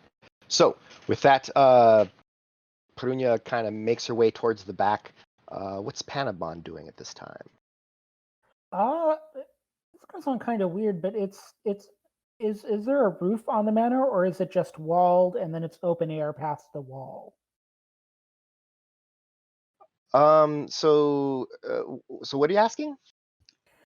I'm trying to ascertain what's going to happen if I try to leap acrobat myself onto so what I'd like to do is, the first thing I want to do, because it looks like some shenanigan is happening, I don't want to be Panabon at the moment, so it would probably be prudent to put on one of my black masks to be Pakrin. And then I just kind of want to get up to get an eagle eye. Like I don't want I don't want Perunyia to know that I'm following them. So I'd like to get up on the roof. Okay, I hear what you're saying. So with that, so basically you're gonna need to sort of climb walls, and I'll explain what you see when you get up there. So Panabon kind of waits and finds an opportune time, or I'm sorry, Pakrin waits to find an opportune time to kind of scale up the wall sort of near the edge. And what Panabon can make out, or Pakrin can make out now, is that the manors, for the most part, there is space between the walls and the buildings themselves. So kind of, so it's not just that the walls themselves are the manor, but there's definitely it's like a walled area, and some of them have bigger courtyards than others. Some of them just have very little space between the wall and the manor themselves. But Pakrin is able to kind of jump up from the wall to the building that they're at, and sort of move across, and also kind of marking Perunyia as she's making her way up the alley. So now I'm going to replace Perunyia on the map and have her roll perception into our little dice tower. Okay.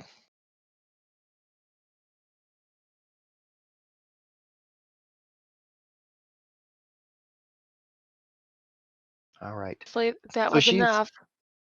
So she's moving forward. Pakrin eventually gets to a point where they're on this ledge here.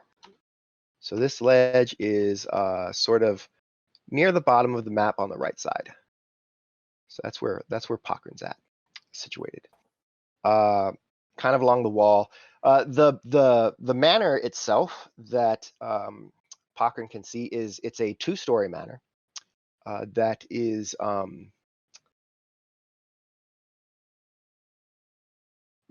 that it would take some doing to get up. There's not a lot of lights. Pakrin doesn't see a lot of lights inside. It seems fairly dark and quiet. Pakrin can also see at the far end of, so if Pakrin like is looking towards towards the gate, but if Pakrin looks down the wall that they're on right now, there is somebody standing on the other side of what appears to be the back gate. It looks like it might be a guard.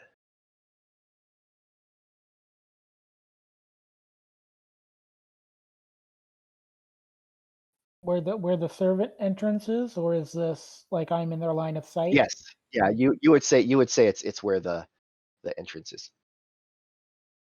Okay.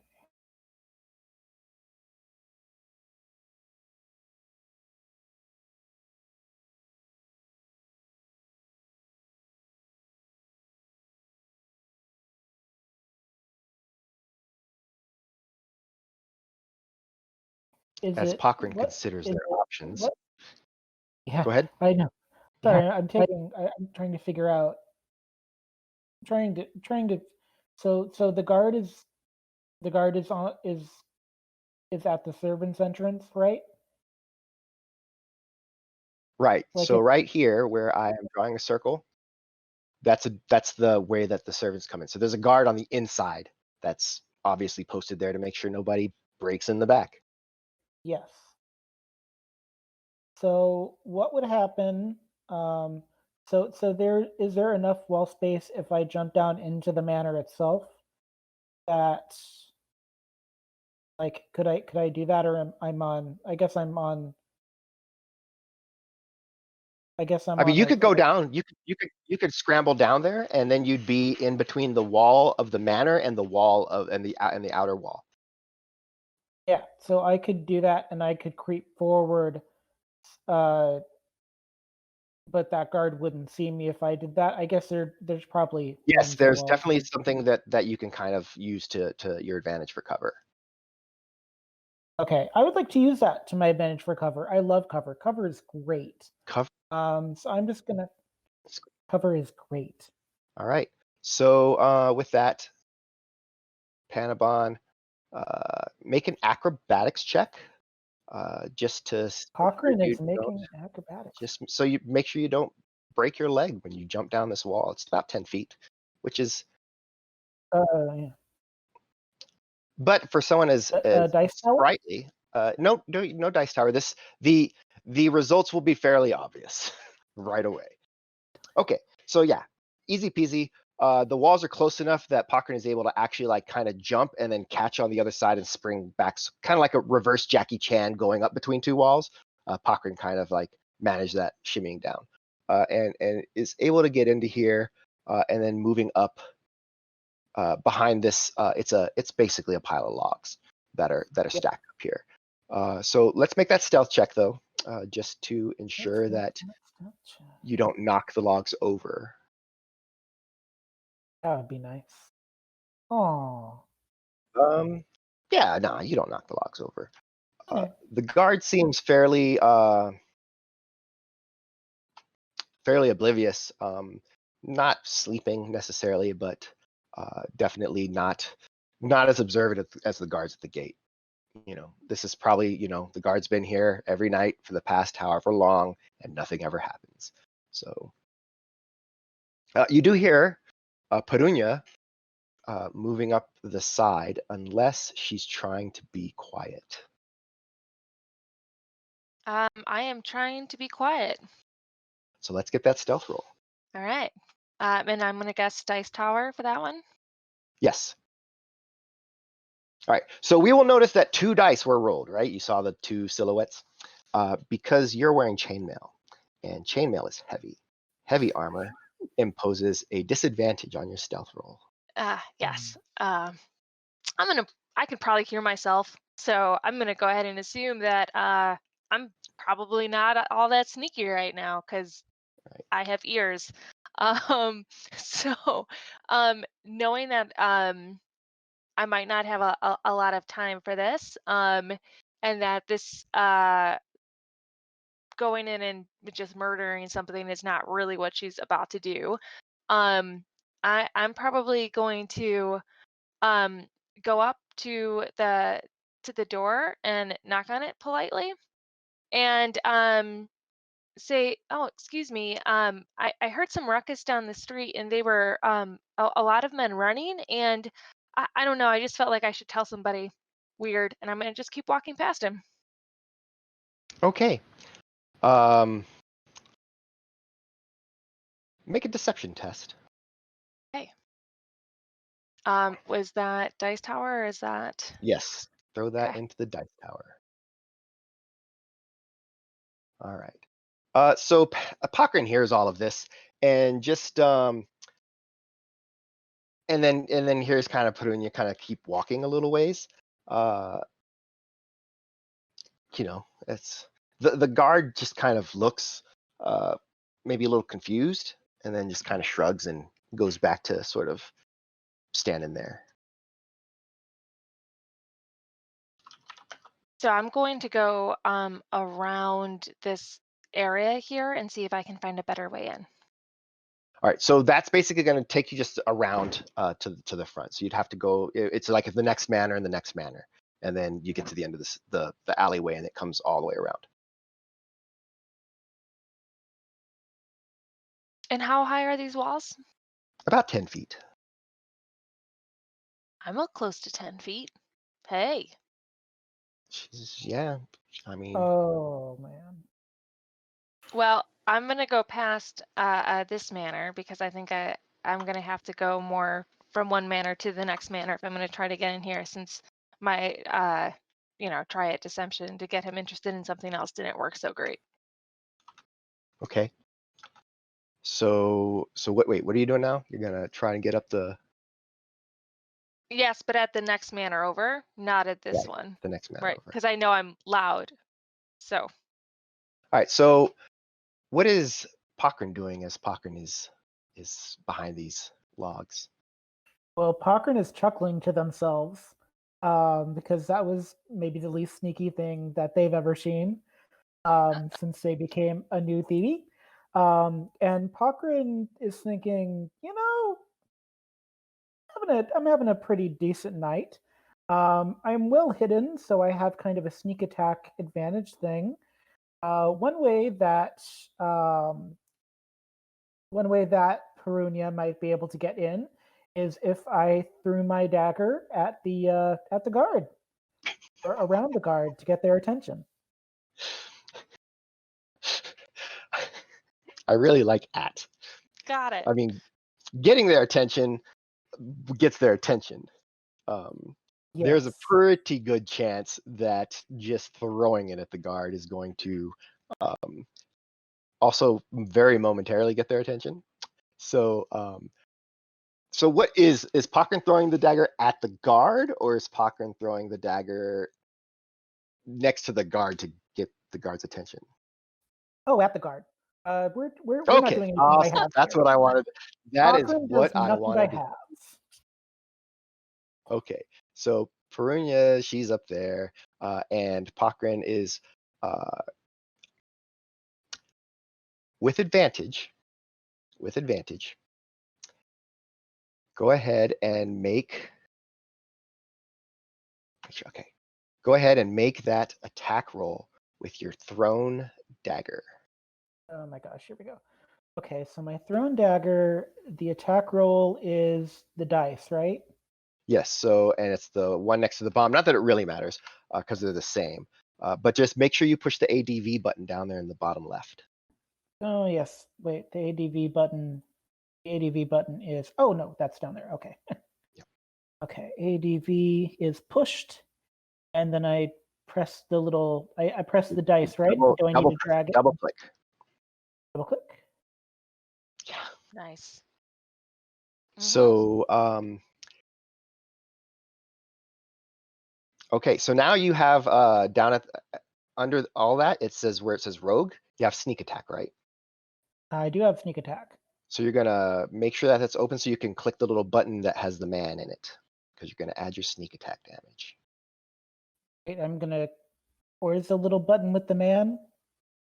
So if That you little don't see star. it, then okay, so on the star. So on the other side, there's a magnifying glass. There's a magnifying glass. Yes, So if you click that magnifying glass, I did. yep, that is going to produce a that's going to produce a little line with a man, with the button and the man. Do I press the man button? You press the man button. That's how we do here. We press the man button. All right. Pressing the So man now button. that is applying the sneak attack. So part of these preludes is learning how to manipulate the program as well. So now that that's done, you're going to double click your damage. Okay, that would be great when I. Okay, no wait. This is where I click the 1d4 plus 6 piercing, right? That's what I click. Yes. And click or double click. There we go. Nice. Oh, snap. Yeah. So about that, the I didn't want to be What snuck happens? behind the logs. I mean, Pockrin's behind the logs, pulls out that dagger, and just what happens? Explain it, because this is all Pockrin. How does this go down? Well, Pockrin's a slicey wifey dagger. The slicey wifey dagger really, really enjoys going into someone's neck. There's a really lovely kind of whooshing sound that it doesn't make, but Pockrin hears it in their brain. And this knife enjoys being in a neck specifically. It enjoys kind of the slow waterfall effect specifically. There's some art to that slow waterfall. Panabon has never had it in a mask, but Pockrin giggles a little to themselves, as one is wont to do. And then Pockrin can emerge from behind the logs, staying in the shadows, but no longer having to be behind the logs, which is really nice. Yeah. It's always nice to be able to just be present and Yeah. Be yourself. Just let yourself. yourself shine, you know? Perunyia, as she's Even if that considering the means wall, people. she hears, she suddenly hears this thump, like a muffled thump, and a ooh, and then she just hears. I peek in. I'm very curious. So she moves back to the door and kind of like tries to peek through the crack where the gate and the wall there. There's that little space, and without dark vision, it's really hard to make out anything. But there definitely is something like a sack or something like just on the ground right on the other side of the door. Since I literally just tried to distract this man and like I walked past, it's not weird for me to go in there and see if he needs a hand, right? So I enter, fully expecting not a dead body. Okay. So so Perunia tries the door, and it actually doesn't open. It is locked. Pockrin is able to easily see the telltale glint of light reflecting off of a keyring on the guard's belt. Well, I would like to take that key ring. I'd also like to retrieve Knifey Wifey, my throwing dagger, because it's very sentimental. It's very important. And I'm just going to. Pockrin's going to step on the other side of the body. So they're kind of in the body's shadow, and unlock the door so that when the idea is that when Perunyia opens the door, there will be a dead body, but Pockrin won't be the first thing that she sees. All right. So Perunia tries the door. It doesn't open, and then suddenly she hears clack clack as it unlocks. I try the door again. And it does open, and so she pushes it forward, and then it stops about 6 inches as something is on the other side. And then when she looks, she sees the guard just lying there on the ground, and two odd little round shapes kind of just off the other side of him that connect to little legs that connect to a little body.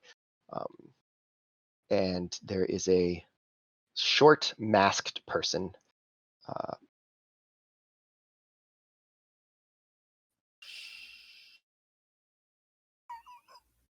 and I step over the body, and I shut the All door. right. Okay. So you have entered into this back courtyard area. We did it! Yay! There is a Like, door. what? What happened? There's a door there. Are you sure? There's a door. Past the barrels and the crates. There's definitely a I door. motion that we should like hide the body and like shove them back behind those crates. Otherwise, this might be a short trip. It's fine. Panabon looks at the body and then at Pakrin you, looks at the body. or Pakrin looks at the body, then at Perunyia, and then at themselves because they're 3 feet tall. I pick the body up. All right. I'm pretty strong, at least. Drag. I had to drag. I'm not trying to make a lot of noise here, and I'm just gonna put them probably behind these boxes, in a way that looks like either you can't see him, or if you do see him, he's taking a nap. I don't know how big So the we're boxes gonna have are. to just make it out. So you can do this. The question is, do you trip over something while doing it and make a lot of noise? So go ahead and just give me an athletics check. Right. If you make a lot of noise, I'm going behind the logs again. I'm just letting you know. All right. Well, so that's done. This back area, you see, there's a pail next to this open bucket and a grate here. So maybe something. These barrels here that are hefty and probably filled with things like ale and wine and the like, and some crates that probably also have some various produce and other sundry goods. I'm going in. I'm looking for an office. All right. So this door is not locked, and so you are able to step into this, what is very obviously a kitchen.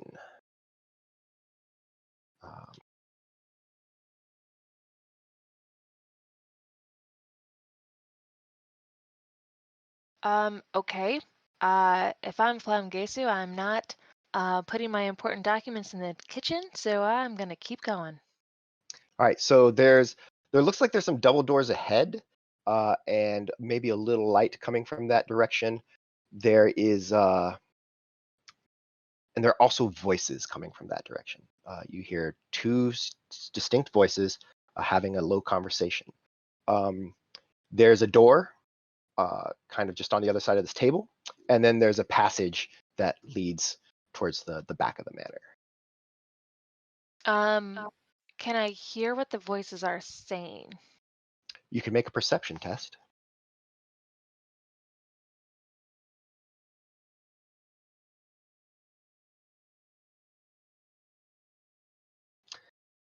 You can't make out the words. You can definitely hear there's a conversation. The two people who are talking are obviously not standing next to each other. You do get that much.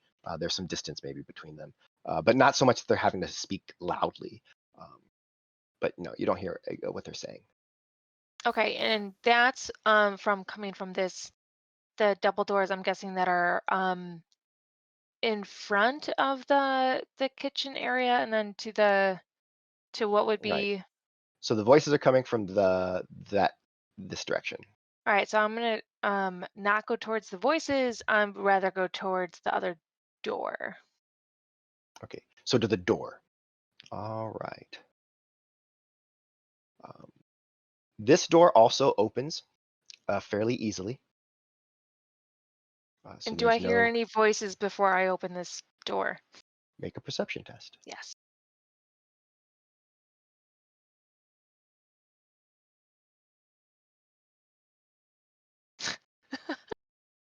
You do not hear any voices coming from behind that door. Oh, I need to get my ears cleaned. Pakrin, meanwhile, is what's Pakrin doing? You're in a kitchen. There's various kitchen stuffs. There's pears in that crate right next to Pakrin. They look pretty good. Pears are delicious, but I'm a little intrigued by the voices. I would like to actually move to where Perunyia was standing or a little closer and see if I can actually hear what they're talking about. Um, Also, what kind of looking at the knives, seeing if I like anything. But yeah, Kitchen um, knives. yeah, kitchen knives. Can't do much with that. Knifey wifey is better. Yes. Um, and so I would like to. So it is a perception test for me to try to hear, Yes, it is. potentially. All right. Okay. So having moved closer, you do hear it's uh very obviously it's two guards having a conversation. They're basically, they're on their rounds. You get the idea that one of them kind of is walking the upstairs, and one of them is in charge of kind of guarding the downstairs. But they don't seem really interested in. They don't seem super interested in actually wandering the mansion. They seem just more interested in passing their time having a conversation there.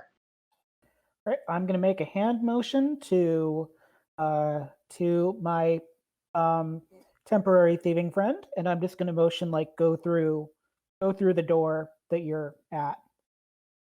So The I motion. silently open the door. What I think is Okay. silently. I don't know if I'm actually silent at all. All right, so you're trying to open the door quietly. You can make a stealth test into my tower. Ooh. All right. So happily, the door doesn't make a lot of noise as you open it, and you don't trip over anything. And you see a hallway that ends at the end, and there's doors on either side. There's two doors on one side and a door on the other. Okay. I know I hear the guards in the other direction. It sounds like one on the second floor and one to the what would be the right of me. Um, Hmm. so I'm gonna try to go to the doors that are going the opposite direction. So the first one to what would be my left going down the hall. All right, so you stop at that door. You start to push it open, and you can.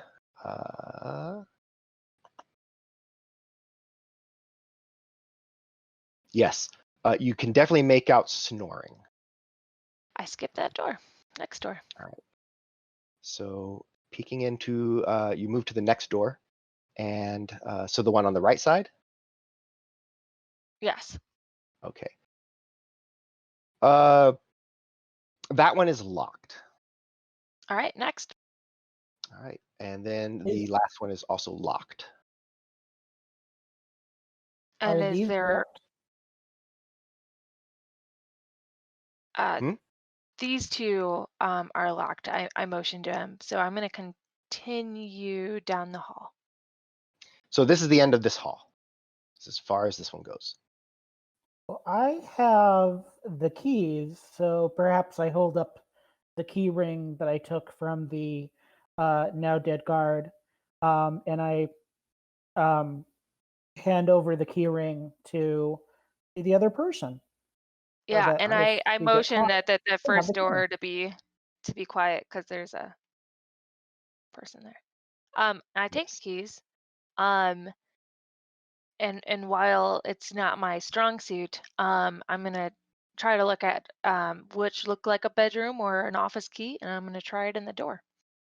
Okay. Um, so yeah, so Perunyia starts the key ring has got several keys on it. Um, Don't and happen to so be she just labeled, do they? they are not labeled, and they're not this is not the time period where like the difference between one key and another key is like super obvious, right? Like this key has like a lock and an unlock, but these are car keys. This is a house key. This is small, so this goes to my, the keys are keys. Um, just so that it can be difficult for you. So yeah, so she's Great. basically just gotta uh just try them, and so she's sort of working through the keys. Um, that and each attempt, of course, makes a little bit of noise. Um, so I'm gonna make a roll. At some point, I'm going to lockpick, but I just want to see what happens. I'm just having a good time, so Okay.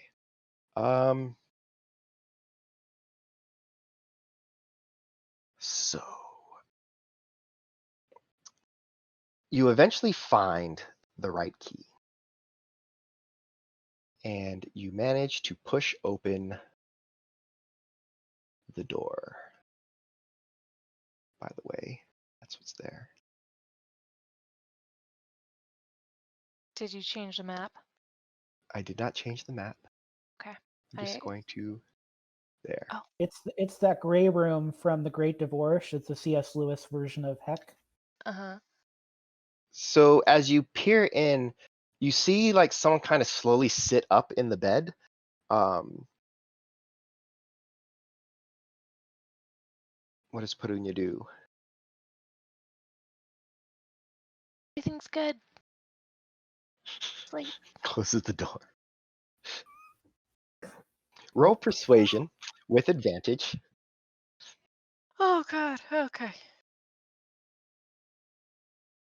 Not performance, persuasion. Yeah. Okay.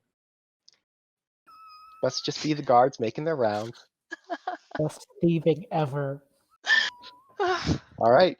With that, Perunyia turns around and looks at the key ring in the door.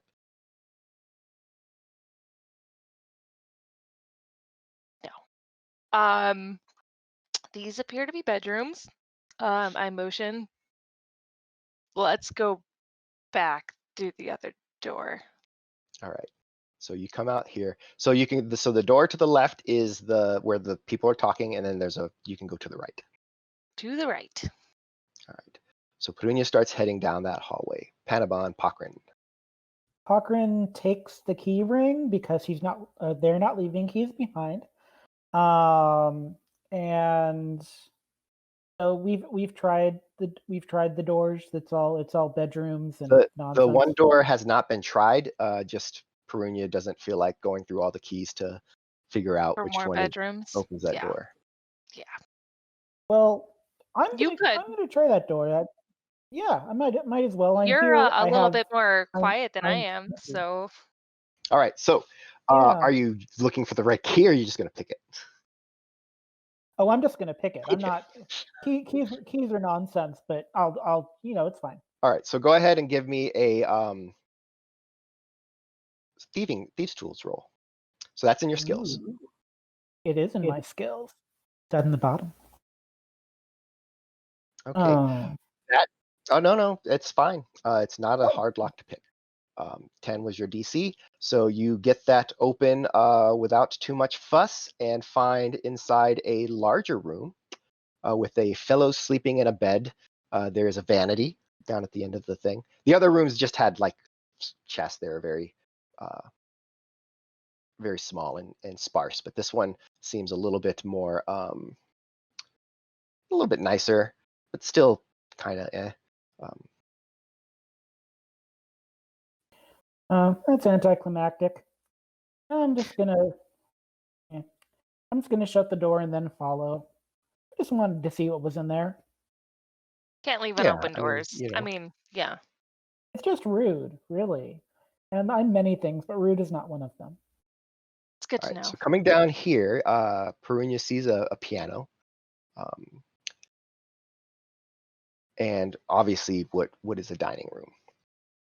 Any desks or place where there would be paperwork? So not here. There's no desks. There's some sheet music on the piano. To the right is a sort of a large window that gives a view of this sort of garden area inside here. And then the house continues a little bit beyond here.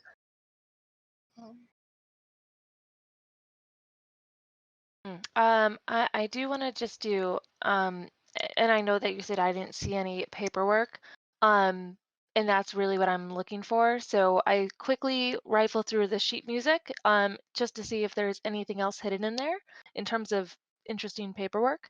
Otherwise, I will continue. All right, give me an investigation check into our special tower. Yes. All right.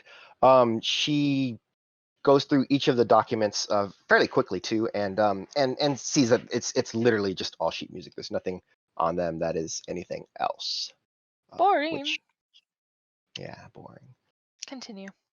Do I get a good sense for what music they're into? I mean, anything? I mean, can you play an instrument? You can play. I can play an instrument. As a matter of fact, I have a flute. You know. A Maybe penny not whistle. now though. I mean, I'm not going to play now. Now seems like It's a really bad time. definitely more complex than hot cross buns. So. Oh, I love crossbones. Yes. So that leads you. So then you move on into this next area, and then this seems like a sitting area. You can now hear the guards again, kind of ahead a little ways. So go ahead and give us stealth checks, both of you. Into my tower. Into my tower. Tower. Okay, Jimi Hendrix, calm down. Tower of you don't know what's going on. Okay, so yeah, you enter into this area, and you see that there's several chairs around on this rug. There's a what looks like a globe next to one of the chairs. There's some little tables here, and then there's a fireplace that is mostly banked at the far end. And yeah, that's what we got in here. What are you doing? Can I investigate the fireplace to see if there's anything somebody's tried to burn in it? You can make that investigation test into Le Tower. Always check the fireplace. Yes. And what about Perunyia?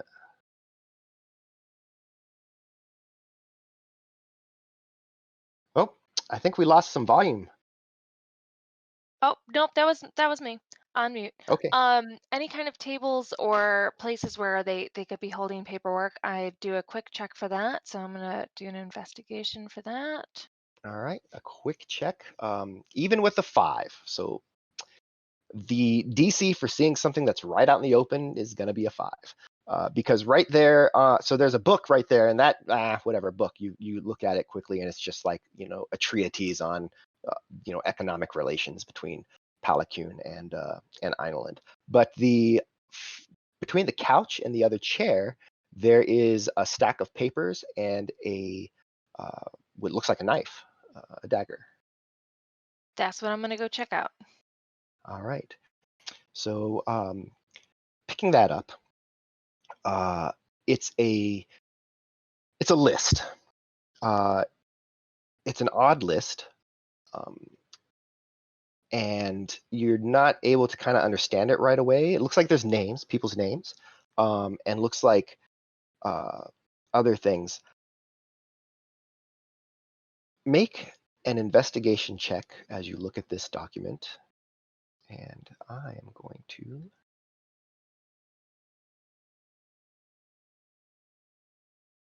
Ooh. Okay. It looks to you like an inventory, perhaps. Of what, you're not sure yet.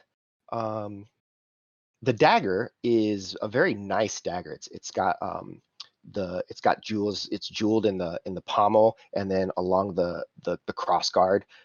The handle is it's very tightly wrapped, very thin, maybe gold. It's not tarnished, so probably not brass or copper, maybe gold. And then the blade itself kind of has this sort of mottled quality to it. So it's sort of this, it's like silverish with like black threading interweaving through it. And yeah, so it's a really, really nice dagger. And then, I mean, I'm obviously pocketing the dagger. Like, that's obvious. If it wasn't obvious that I was pocketing it, I'm pocketing it, the dagger. Yeah. okay. Which pocket are you putting it in? May I ask? You can look. The perception test is not I'm very not. hard I'm for not that one. trying It's to not to sneaky. to hide it from my new friend here. So I mean, like they can see that I've got a dagger. Like I'll show you later, promise. But Oh no, the that's totally an inventory, I'm gonna steal it thing. the inventory or list, I'm gonna make note of and memorize as many people's names as possible on the inventory and see if there's any I recognize. Okay. At this point, however, as you're looking at it, Great. you both hear footsteps approaching from where the guards were, and you realize now that there's been a little bit of silence. Back towards bedrooms. All right. So let's see here. We're gonna go ahead and just get into initiative, just because the chance that you get back there in time to not be seen is going to depend on exactly what your actions are. So go ahead and give me an initiative roll, both of you. Oh, where is initiative? Why can I never find initiative when I need to? Main page. Main page. In the middle. Right in the middle. INIT. All right. Oh. Okay. Mm, All right. So 1, 2, 3. So someone is definitely kind of right around this corner ahead, has moved. So there are options. Perunyia, what is your action, move, and bonus action or? Like the fact that if we're found, we do have a dead guard. I'm not trying to get caught right now, so those bedrooms were suspiciously locked, and also if we can get in them and relock them, we could totally act like it was those guys. So I'm. It's not a good plan, all right? It is a plan. It's not a good plan, so stop judging me. And so I'm going back towards the bedrooms. All right. I don't So even need to say anything. I'm judging you for that plan. That's. so all you right. get to about here, 10 Oh, steps, and you can see that the guard is at this point and is definitely looking at you.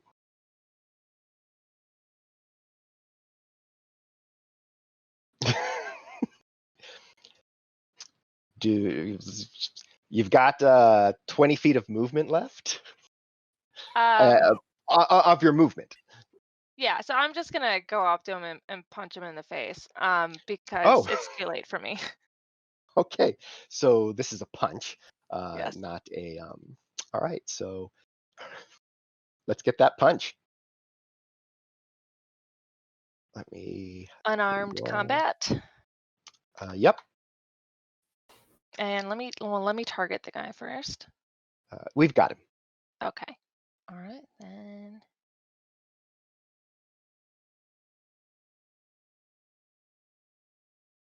Yeah, I mean, it just leans back and just comes in with a heavy slug. The damage is just the damage, so go ahead and click that damage button.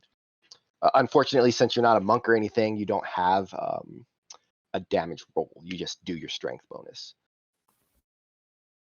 I'm clicking it. Did that work? Yes, it did. All right. So that happens. Perunyia, you see Panabon Pakrin sees Perunyia start to move away and then be like, and then just kind of dart over there, and you hear the smack of fist on scale. And then it is Pakrin's turn. How? What are the windows made out of? They're made out of window. They're a little bit Does thicker my than we're used to in our world, but they're definitely made out of window. Do I have something in my thieving kit that will assist me in, or do they have like a latch or something? Sure, you can take an action to try to like figure out the window and open it, or take an action to grab something and smash the window. I do not want to smash. I want to figure out if I can open it and quietly be outside of that room. Okay. So, Nope, yes. the other it window.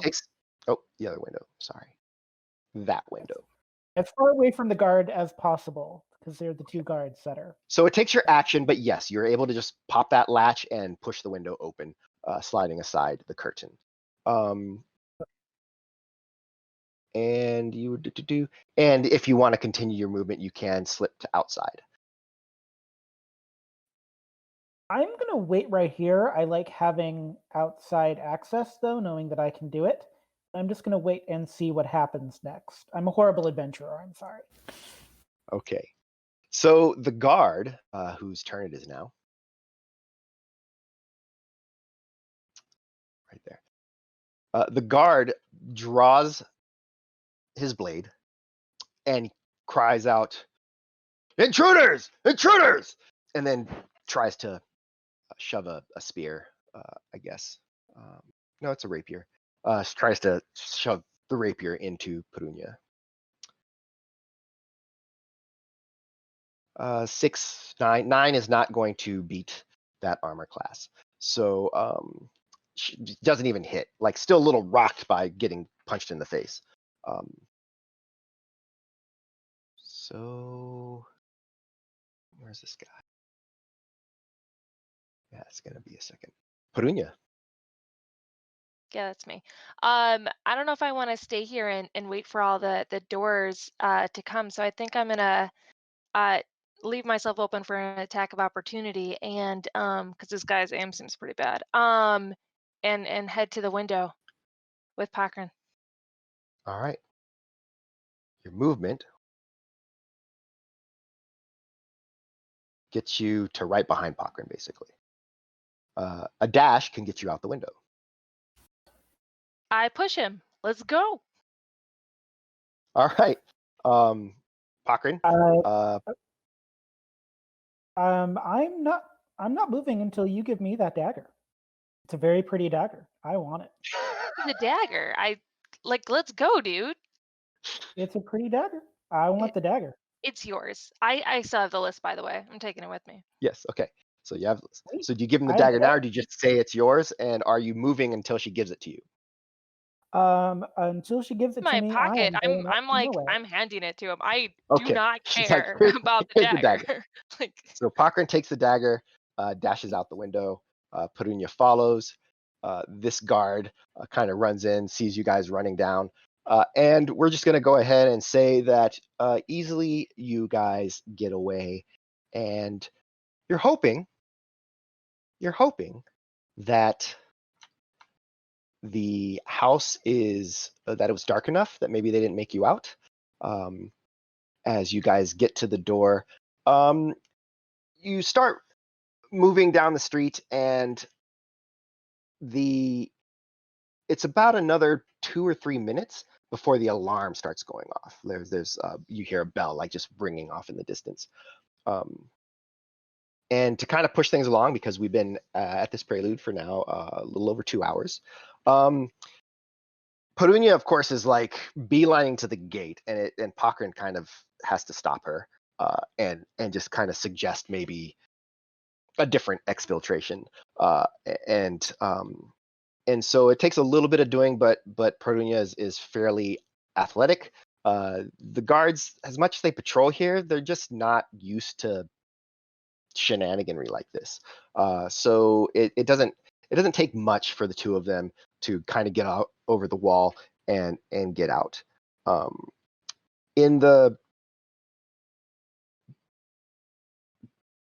They're not super like into searching for her either, because it was an intruder, so it's just kind of an intruder sort of thing.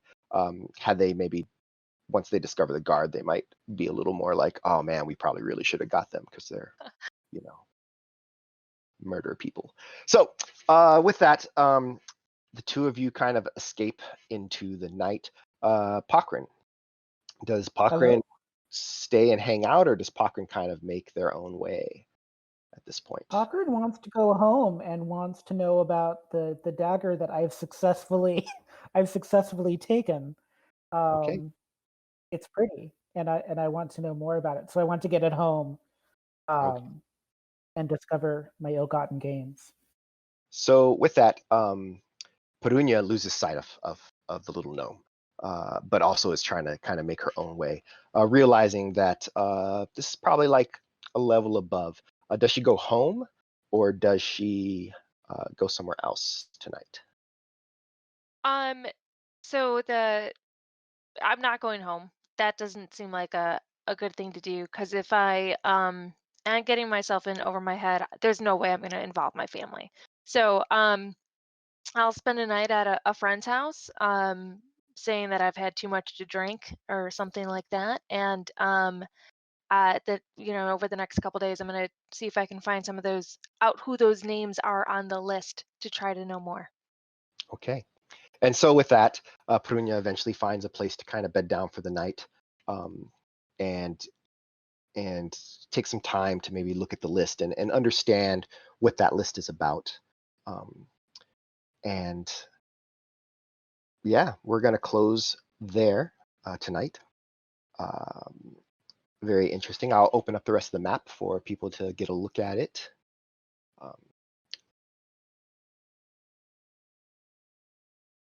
You open map. You reveal.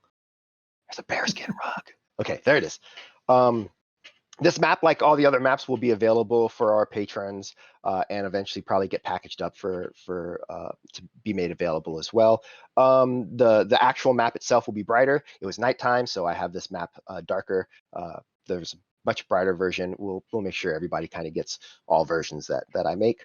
Yeah, that's the first two-person Prelude. We've got some more coming up, and I thought that was fun. How'd you guys feel? That's I good. feel great. Yeah, I came out with a shiny new dagger. Who doesn't love that? Yeah. Yeah, you got a dagger, and Perunya's got papers with names and stuff on them. So yeah, we'll make sure we get those documents into reality so that you can see what they actually say and try to kind of figure those things out.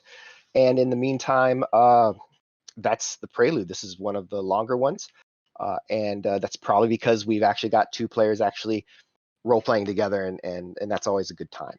And we're definitely trying to encourage that. So, does anyone got anything they want to share or say before we sign off? No, No, thanks, Danny. Nice session. All right. yeah, thanks, Well, Danny. we'll Thank you, Alex. You're great. Yeah, good times. yeah. Appreciate it, All right. John. So, with that, we end the session with Perunyia, an accessory to murder, and Panabon / Pakrin, a little richer, or at least enjoying their nice shiny. And we will see everybody next time. Good night, or day, or bye, or Night. afternoon, or whatever it is when you're watching this. And thanks for your support. And scene. In scene.